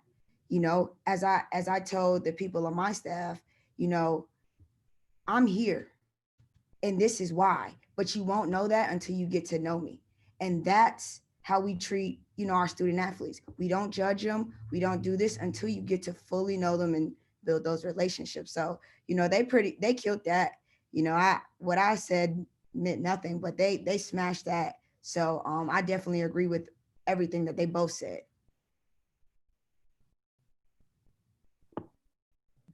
This conversation has just been absolutely incredible. Thank you just for being vulnerable in everything. I love it. Coach Brooke, if you kind of like, could you just hit on, obviously you really kind of like opened things up and got right to it. How really have you, been able to use your voice and, make action really happen, and kind of what have you been able to do to look forward and grow in this and support this discussion, not only with your team, but, just other white people? Yeah. the first thing that comes to mind when you say that is I have not done enough. I mean, it's frustrating. Posting on social media, saying to my players and the Black people in my life, hey, I'm here, I'm with you, I'm listening. I mean, it's not enough. I want to do so much more. And I love what was just said about the representation. I mean, I am passionate about that. When I, as I move up in this profession, I'm fully aware that I'm, of the privilege I've had and my path, how easy it is for me, honestly. And I'm dedicated to, when I'm in a position to hire people of color, to hire women of color, to talk to an administration about the need for more people of color in our administration. I'm dedicated to that. I think that is like something that I feel like, man, in this huge, big fight, a 400-year problem that we're trying to attack, little old me, that's one thing that I feel like I'm gonna do. I'm gonna make sure that my players see, just like we were saying, just they see people that look like them, that they can go to, that they can see in positions of leadership, power. I'm committed to that for them. And because I know that that's what's gotten me to where I am, because people that look like me helped me, bottom line. And so I think that's, I just want to say, I haven't done enough. I want to do more. And I'm committed to doing at least that in our little corner of the world of sports and whatever profession I may be in. And it's probably going to be athletics. I want young Black women that are playing this sport that I'm dedicated to have people that they can look to in positions of leadership and go to. So that's my commitment. Haven't done enough yet. Thank you for that honesty. Jenny, you're obviously going into a new endeavor, job, more, you said you were a storyteller. What kind of like framework and mindset do you have moving forward and having that, ability to make things, real facts and not just trends is what I have kind of written down. What are kind of your thoughts moving forward? Yeah, well, even before we get into that, one thing that's sticking out to me is talking about privilege and positions and representation. And I just want to note that I was a finalist for another job in this process. And this time to be able to reflect has really made me look at who I'm working for, not just the name of the organization, but who is directly above me. What do the other people around me look like? Is it diverse? Are there differentiation of thought, age, race, gender, all of it? Not that I haven't thought about it before, but now it's at the forefront. And I looked at this company and I looked at, who was hiring me and everything. And I said, I don't feel like this is a space where I can learn and grow in a diverse place. And I said, I would like to remove my name from consideration. And I hope that you make a diverse hire. And I said, and this is, but being a white woman is no longer a diverse hire. We are in 2020. And I hate to say, and I'll admit it. I mean, I was a girl unemployed. I'm a white woman who was unemployed for the past 3 months. And I think it's recognizing those things and being able to stand up and say, look, like maybe to do a little reflection. I've done reflection myself, do a little reflection of, what you're being surrounded by or what you would be stepping into. And if there are other people, this is something else I'm really big on. If there's someone else who's dying to occupy the seat that I'm in, and I do not care that much to be in the seat that I'm in, who am I to do that? Like I was offered an internship. Again, I think this is a privilege thing in the relationships and who you know and all that. In college, I was offered an internship at the MLB network. I don't care about baseball. I love basketball.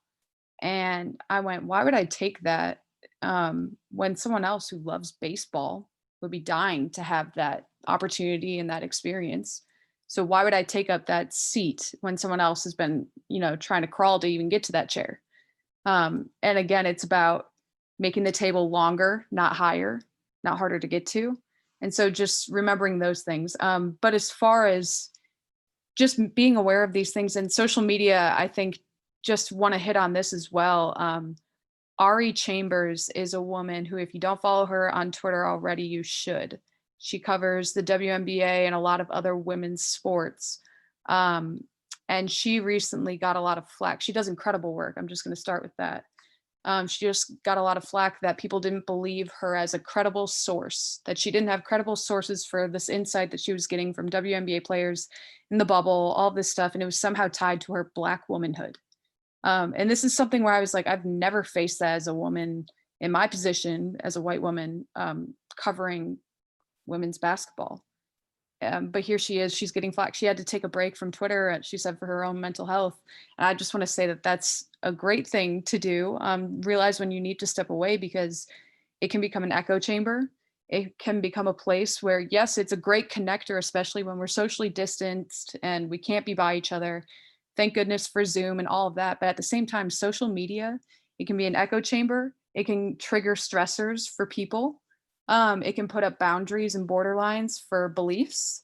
And we just have to be made aware that, you know, it's not always all it's chalked up to be. And we just need to be aware of, like I said, the social media real estate, what you're putting out there, what you're doing, how you say things, what you're saying. And the intention behind it, I think, is really important too. So as far as what I'm trying to do in my next position, my biggest thing in storytelling, I've said it before, I want to do justice by the person who made the story what it was. Bottom line. And I think justice is the key word there. Would that person be happy with that? How would they want their story told if they were the one that got to tell it? Making it personal, making it human, because that's the bottom line. We were just talking about human to human. I mean, at the end of the day, this is human to human, you know, connectors, content, whatever it is. And so for me, I'm going to be telling stories for women's basketball in the upcoming future. I get to continue to, which is a blessing, because I just want to say, first and foremost, women are especially women basketball players, I'll put it this way, some of the most well-rounded. They care about academics, they care about athletics, they care about setting goals, they care about social justice, they care about so many different things, the whole package. It's what you have to sell to them when you're recruiting. It's what they want sold to them as well.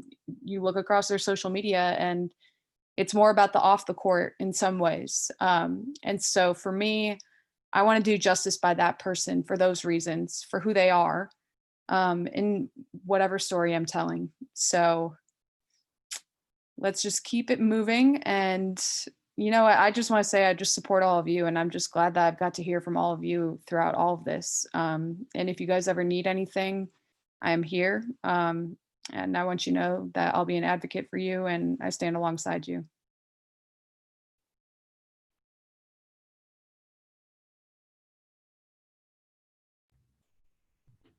I have a question, and this is for anybody. And Coach Jackson at Emory, you can probably answer this as well. So, you know, just listening and hearing the points about white privilege and how when job opportunities come, obviously you're connected, those opportunities come for you. As a, you know, Black woman that got into this business, being on interviews with, you know, multiple Black women in higher powers, administration, head coaches, and not given those opportunities. But, you know, a white woman gave me my opportunity. And then a white man gave me my opportunity. And when I was fired, a white woman called me and, you know, wanted to interview me and gave me my opportunity. Now, as Black women trying to get multiple opportunities from other Black women, for Coach Jackson from Emory, you know, how did that happen for you? Because, you know, I've known Emory, I've been in Atlanta a lot, and anybody can fill in on this because, you know, that's the biggest thing for me being in this profession. You know, I think that, you know, we talk a lot about how can we empower minorities and help this injusticeness and, you know, everything that's going on. But, you know, when opportunities admit itself, do we look at, is it experience? Is it, you know, I feel like this person, you know, you get what I'm trying to say. So, you know, that's for anybody. But I'm just picking back off what everybody's saying. And, you know, Jenny, I commend you for what you did when the certain opportunity. But in my mind, you know, opportunities that came for me were all by white people, which I love them dearly. And I appreciate, you know, Michelle, who gave me my first opportunity, but I had interviews with those Black women that are head coaches at big schools right now. And, you know, things happen for a reason. God makes no mistakes. And I'm complaining, but I'm just saying, how does that happen? No, that's a great question. For me personally, and you know, my journey is a little different. As I've been at the same institution my whole collegiate career and coaching career, but my assistant position was given to me by my head coach who I played for, who was a woman of color. And so I've kind of had both. And then, you know, I had an interim year, and then I got hired on officially as head coach by a white male. So I've had kind of the both experiences. And it's, you know, the how does that happen? I think it's, you know, you have to be intentional. I think in hiring, some of that I'm just paying attention to as I'm hiring as assistants and things like that. And you have to be intentional to give people opportunities. And don't get me wrong, like, yes, you've got to be qualified and all of those kinds of things, but you have to seek it out. And that's what's hard. And we hear this all the time, you know, guys don't care. There's no bad job, right? You know, like, right, hey, job, I'm going to apply for it. Sometimes, you know, as women, we may not do it because it's, you know, whether we see it, or whether we just think too little of ourselves. So like, no, I'm never going to get that. I think honestly, just hearing from, just as I've been interviewing, that's the majority of what I've heard, is that I don't think I'm going to get it. You know, some of it's looking at staff in the past. They've never hired somebody of color. Or it's like, these are things I'm hearing in interviews or whatnot, or just peers, you know, like, help me with this process. I'm like, why didn't you apply for that job? Like, you know, it's in your area. It's, you know, it hits all the T's. So it's like, well, I'm not going to get that because X, Y, and Z. And I'm like, that really does cover, honestly, like a big majority of it. And then the rest from there is, you know, it's being intentional on why. And it gets back to those microaggressions. Why are you not hiring this person? Is it how they speak? Is it how they dress? Is her hair different than what you're normally used to? And especially in the, you know, we all work in higher education, and we know we're dealing with parents and like, you know, are we nervous because of what she may say around a parent, or he may say around a parent, whatever it may be. But I think, you know, how it happens, I do think it involves a lot of those questions for sure. Thank you.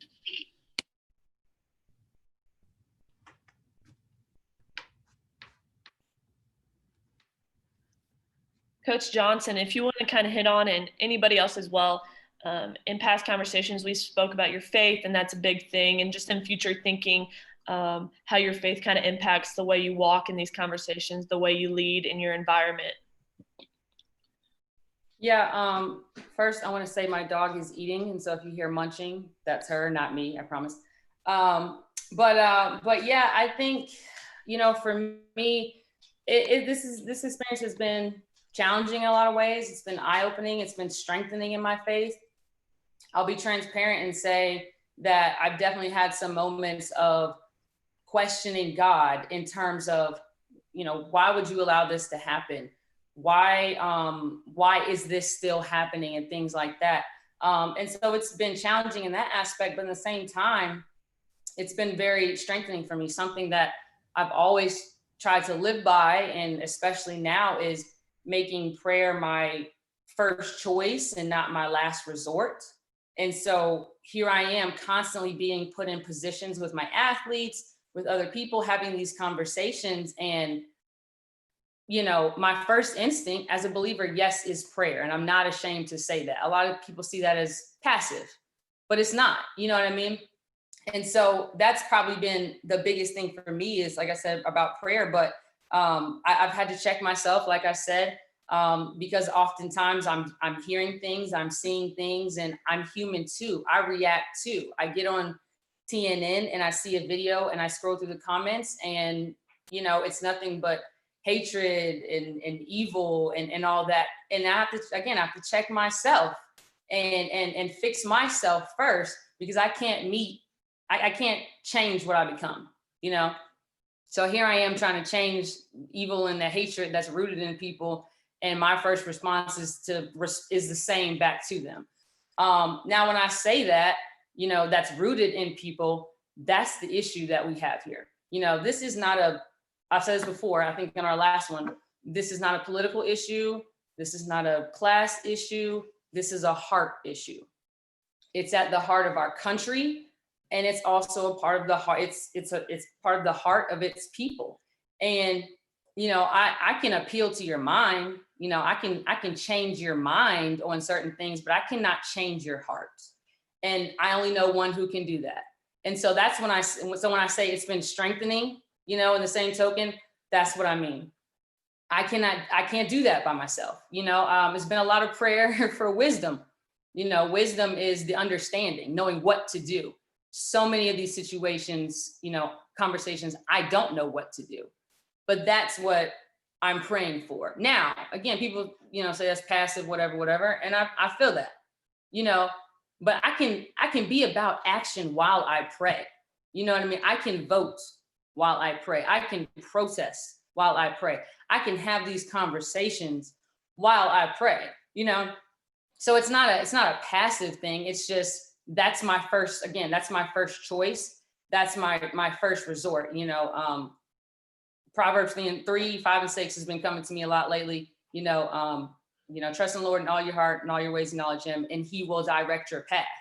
I don't know what the path is. I don't know what to do, what to say. And so I go to him. So for me, that's been the biggest thing, is understanding, you know, this is not, what I take away from that verse is, I'm not going to understand this. I'm not going to have the answers for this, but he does. And so here I am.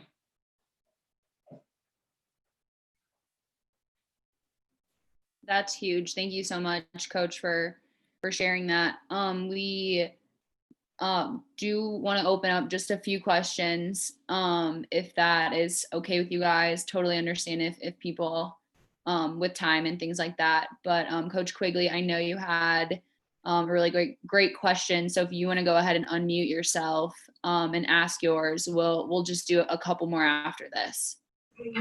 Yeah, absolutely. You know, I was curious kind of what each of you, if any of you, are doing to maybe spur a little more reaction out of your athletic departments. You know, I feel like we all have a great control over our own 15 to 16 women and our own program. But kind of like Anya has been saying, that I don't think that's enough. Like, I think there's got to be more action, more people involved, more. I'm sorry for people yelling in the background. But I think that's when I've been kind of looking around, and I'm one of many white people on our staff without very many colored individuals. And I'm asking us to do something. And it seems like everybody else that's white that's in the picture is looking at me like, well, but we have a lot of colored athletes. So we're not a university that doesn't have diversity. We don't have diversity in our athletic department from a staff standpoint, you know? So I guess I'm just curious what your thoughts may be in terms of not attacking that. I don't think it's an attack, but we need to do something other than like twiddle our fingers and say, all of you coaches, you can just handle your own programs. Like I get a little bit like, I want to say the correct thing here because I know that this is online. But I want to make sure that we're giving our stance from a university and from a athletic department standpoint, and people understand what we're doing to make changes, and we're not just staying in our own little bubble. Does that make sense? I can answer it.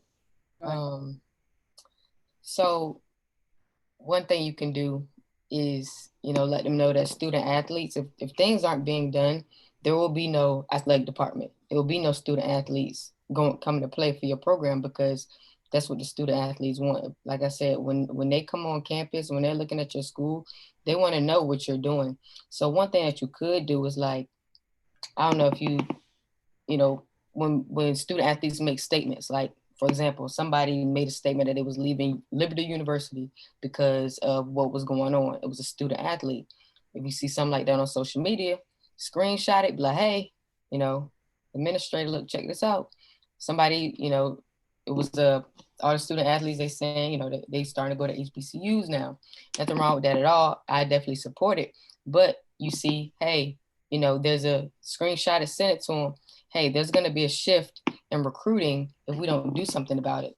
Like I said, you know, these next wave of student athletes, they want to know what is going on. So I would say that, because without student athletes, there are no jobs, there are no coaches, there are no administrators, there are no ADs. So if you have the student athlete at the forefront of your mind and what they're doing, then, you know, then they'll start moving, or they won't have a job. Agreed. And Samantha, stop. We talked about this last time. Don't be apologizing for your kids. That's a beautiful thing. Nothing make noise and be free. Okay. Supposed to be in bed. Oh, well, I can't speak to that, but God bless them. Okay. But I do want to add to it and just say, I would encourage a facilitated conversation. For instance, we put one on this past Thursday at University of Wisconsin-Milwaukee and brought facilitators in. Okay, I was a facilitator. Okay, shameless plug. Thank you, Jesus. And what we did was we had a group of people and we came together and we figured out different questions based off what would evoke the most well-rounded answers from our students. And the administrative team and the head coaches only listened.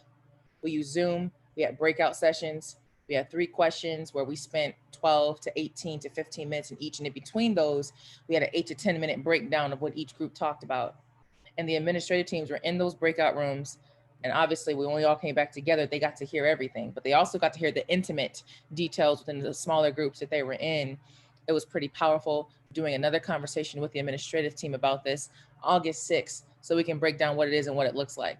And again, it was a school that I was just at, and our administrative team, our top 4 people are white, 3 white women and a white male. And again, we have a lot of athletes of color. And I do want to, this is now, I think people of color would be a little bit better than saying coloreds, because, you know, back in the day, slave, how that went, and then loads of laundry, just little thing. I do want to throw that out there. It hit me, Sam. I like you, but I do just want to throw that out there too. So maybe people of color, blessings.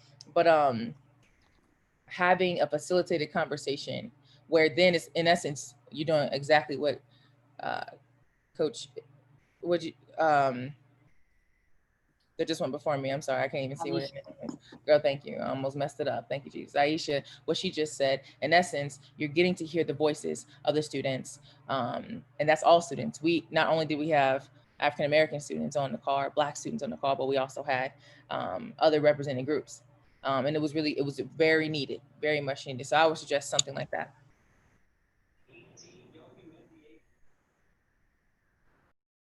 Yeah, piggybacking off of what Aisha was talking about, we do something similar in our staff departments. That's just our head coaches meetings. But like she said with the screenshot, so our AD, we call it locker room conversations. So anything controversial or maybe something in sports or whatnot, like for example, you know, what may have been happening with like the students, like student that left Liberty, that would have been something, that's an article or something we would bring into our staff meeting and discuss it. And some of you know, are lucky enough to have a staff that is very blunt and to the point, and very honest. But you know, you get open communication and you start learning and hearing from one another, and you get other perspectives on it as well. But it's just talking about those articles, and I definitely agree with Coach A for sure. In that, if you're in a room where everyone looks like you, then it's probably not going to be beneficial to have those conversations, because your opinions are going to probably be very similar. But, you know, whether you have the resources on campus, or, you know, most universities, you may have an office. We have an office of race and social justice as well. And so we've brought them in as well to facilitate those discussions within our student athletes and as well as with our staff. That's been extremely beneficial, because we don't pretend to be experts. And you know, some of my peers may look at me as the expert in, you know, Coach Player was talking about this earlier. This isn't, you know, I did not study this. It's just my life.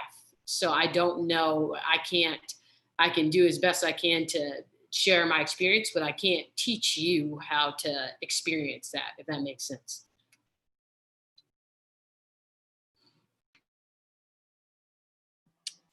Danielle, you can ask your question.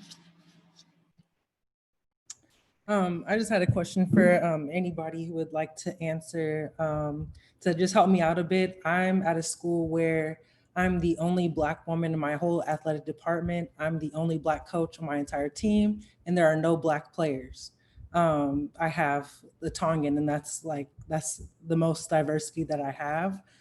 So I've like kind of been put in a position where I'm um, looked to kind of to like navigate conversation, and I'm trying to work on setting something up with my team because I feel like having this conversation is important. So I've been like a little bit on the back end so I can get everything kind of situated. But what I wanted to ask was how, or if anybody thinks, how would you best navigate a conversation without offending anybody, trying to educate at the same time, trying to help people see what is going on, because I mean, our players have not been the most engaged in this this topic. I know our coaches on my staff have been pretty supportive in trying to have conversations around this issue. But I don't know if this is going to be something that's going to be multiple conversations. I don't know if I need to bring in a facilitator because I don't want to be the one accusing people and you did this. I just don't want it to end in drama. So how would you think would be the best way to navigate these conversations? Bring in a facilitator. Find a woke white person. I'm telling you. I mean, I hate to say it that way, but it shouldn't be on you. I mean, like, in my opinion. And I love that you want to have that conversation, and these girls need it. You know, I mean, your players need it. In my opinion, getting a facilitator or another staff member or somebody that understands and can lead something like that is everything, because it puts you in a really hard position. We have at Florida State, there's I think there's one African-American man in administration. He runs student services, and he just got named the head of the, they created a diversity committee in the athletic department. And it just burns me up because, again, he's a Black man that is dealing with everything that he deals with as a Black man and everything that's going on. And now he's got to lead all us white people through it. And here we go, and I hate the burden that it puts. So that would be my advice, is like, you don't, like you just said, you don't want to have to say controversial things. My heart goes out to you that you would have to be in that position. So that's coming from me. Find somebody, and I don't know if there is somebody that you trust that could have that conversation with your team while you're there or not, but just somebody that could do that instead of you having to do it. I'm sorry. I would do it I would love to do it. That probably wouldn't be appropriate, but just somebody that can speak to them where they are. Danielle, are you still at St. Mary's? I am, yeah. So, and because I know your situation, I've been in that league, your situation is very different from a lot of ours. One, a lot of your kids aren't American. And so the issues that they see in other countries are not the issues that we deal with here. Some countries, simply because there are so few African Americans there. So your situation is very different. I agree with Brooke here. It's not your job to carry the burden because it's heavy on you. And I would go the facilitator route. There are educated Black and white people who you can hire for this. And so you won't, sadly, look like the angry Black woman if they're not ready for the conversation and the truth from you. And so I think there are people who it's their job and they get paid to do what you're trying to do at your institution. I would just hope that they were open to seeking that person who could give that information. I think there's someone on this call right now who would be great at it. It's just a matter of making everyone understand that it's necessary, because your situation is really, I couldn't imagine trying to explain this to the international players I recruit when, for the most part, they lead with love and they don't understand why things are different based on the color of someone's skin. So I vote, I'm with you, Brooke, I vote facilitator.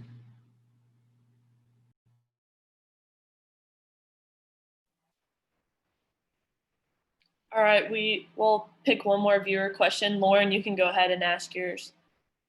I've got a question. Has anyone talked with their program staff department about other injustices that are happening in today's society? For example, anti-Semitism.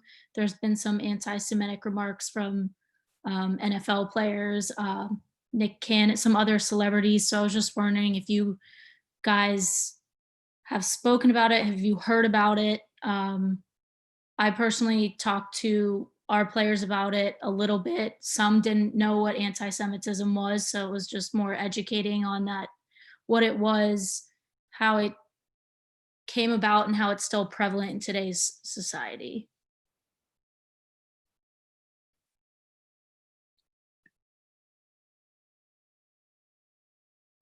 We haven't.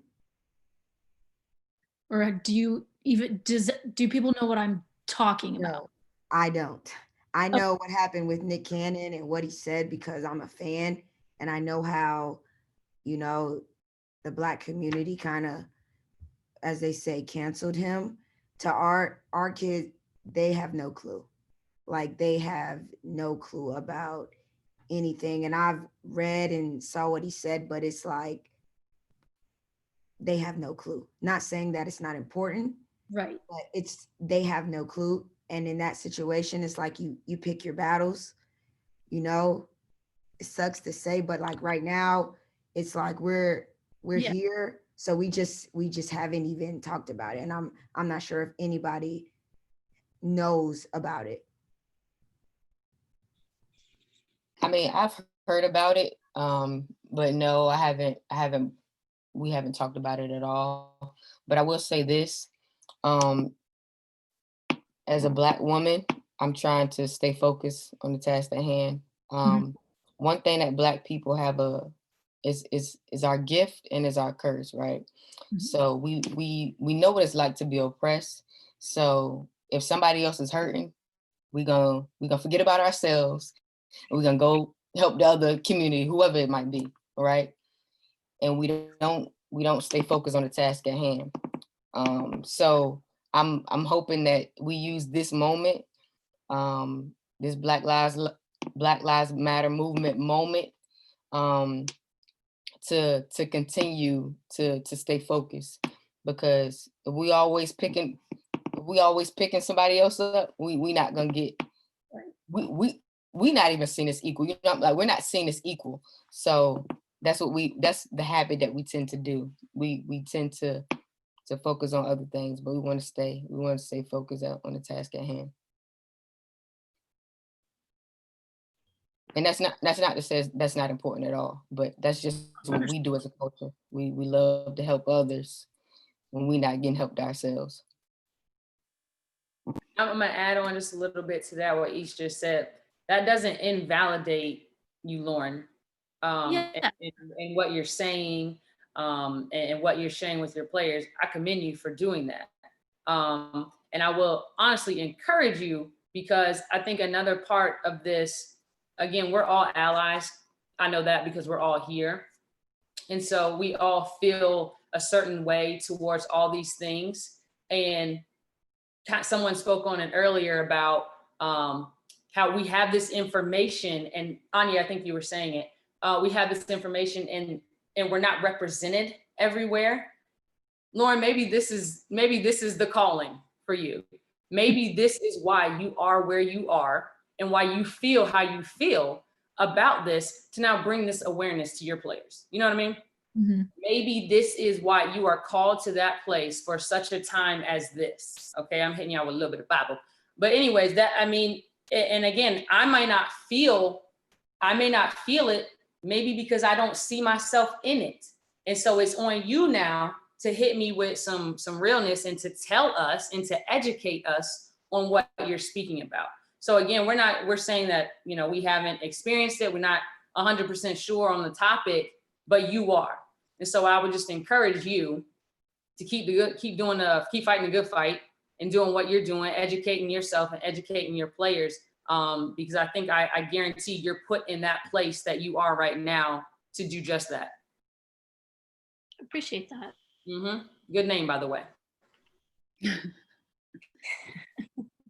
Great questions. The even better answers once again. Thank you so much. We do want to start wrapping up, and just to kind of close things out, we always do our points of pride, obviously, for our Thursday show, but we really just want our panelists just kind of one quick thing that you really gotten out of this, or something to just kind of, challenge people with moving forward. If you guys want to rattle off just something quick, and then if you want to drop information and all of that in there after, you can do that as well.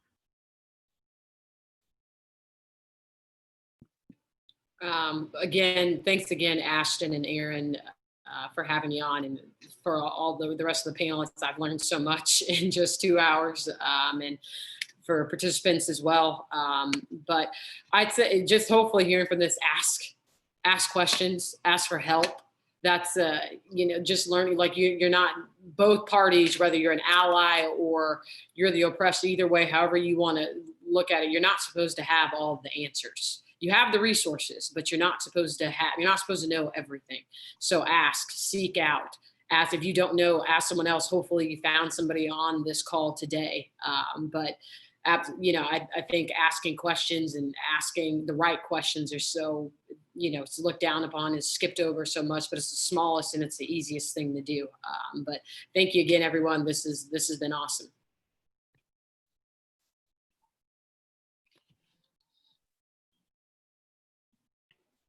Ashton and Erin, just thanks again for having me. Again, if you're not connected to the two of them in some way, shape, or form, I would encourage you to do so, because as two young adult white females, I think you guys are putting yourself and a lot of other people in positions where we can all benefit. And I would just encourage everyone who's on here, just please continue these conversations. Please continue educating yourself and others. I really liked what LeBron said, and he said it's not a movement. This is a lifestyle. This is every day. A movement is passing, but my Blackness, I was born Black and I'm a die Black. And the issues of those who are born Black and die Black is every single day. So we cannot let this die, y'all. We got to keep doing this every single day. But thank y'all so much, and just keep fighting, y'all. Keep doing this. Keep doing this.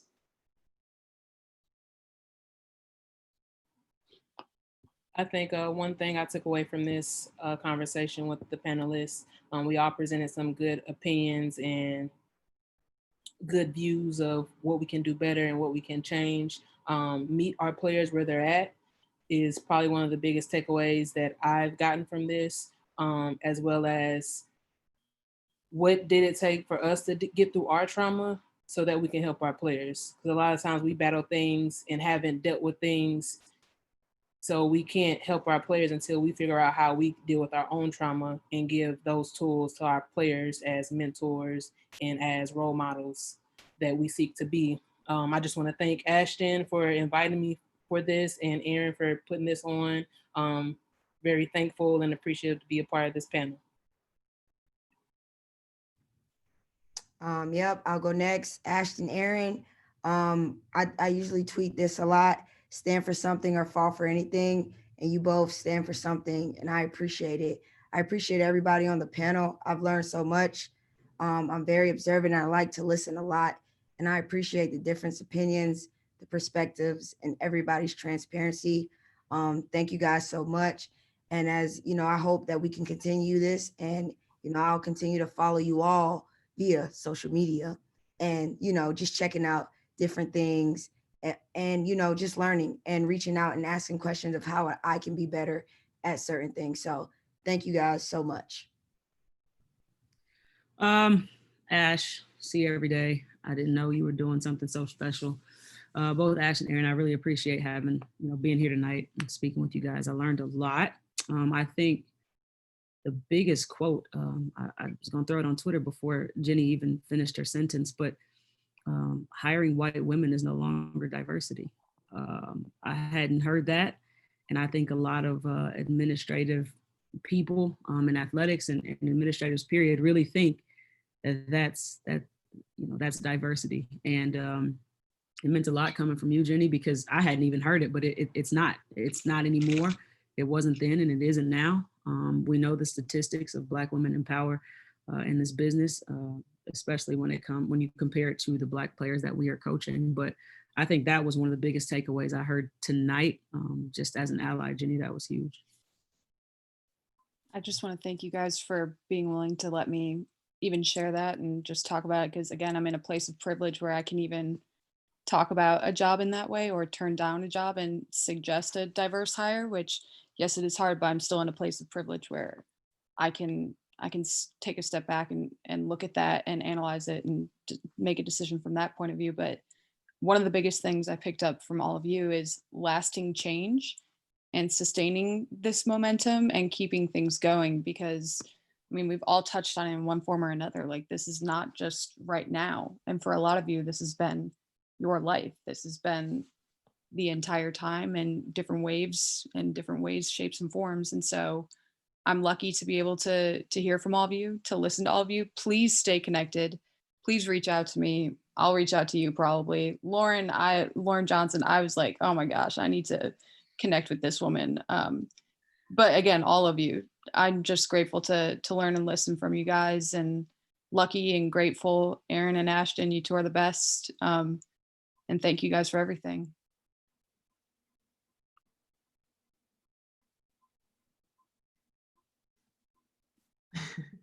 I'll just echo all of that. It was an amazing honor and just a wonderful experience to be here. Ashton, Erin, you guys rock, as we all know. Just thank you everybody for sharing your story and just being amazing listeners and just sharing your heart. And this is where change happens, when we share our hearts and we see it's a matter of the heart. So thank you guys. Looking forward to being in touch with so many of you on this call. Thank you. I guess I'm gonna second everybody else. I got to coach Erin for a summer, maybe way back in the day. Yeah. I'm so very proud of you both. Just to echo what everybody else said. I'm encouraged by the call. I'm encouraged by the men and the women that are here. Lauren, I had to go. You got me when you said you starting with faith, right? You're starting with prayer, I should say, and not ending with it. It's not our plea to get out of something. It's where I must start and where we must start. And that got me. So if you don't know the Lord, hopefully you experience that. And if you do know, I think as believers, we got to walk in that so we be the change that we seek. But that got me, convicted me to keep the first thing first, because ain't no fight worth fighting if there ain't a greater good. So just want to encourage you all to keep it going.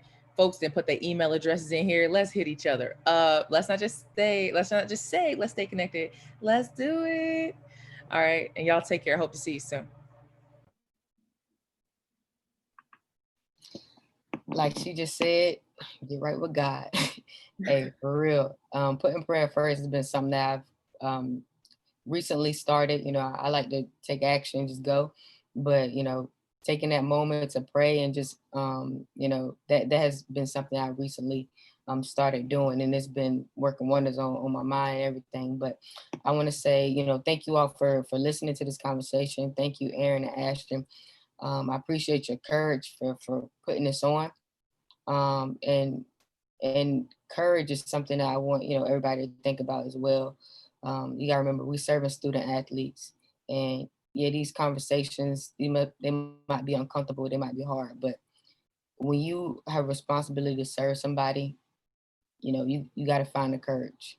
You got to dig in deep. You got to find it, because to me, you can't serve somebody and not really be about it.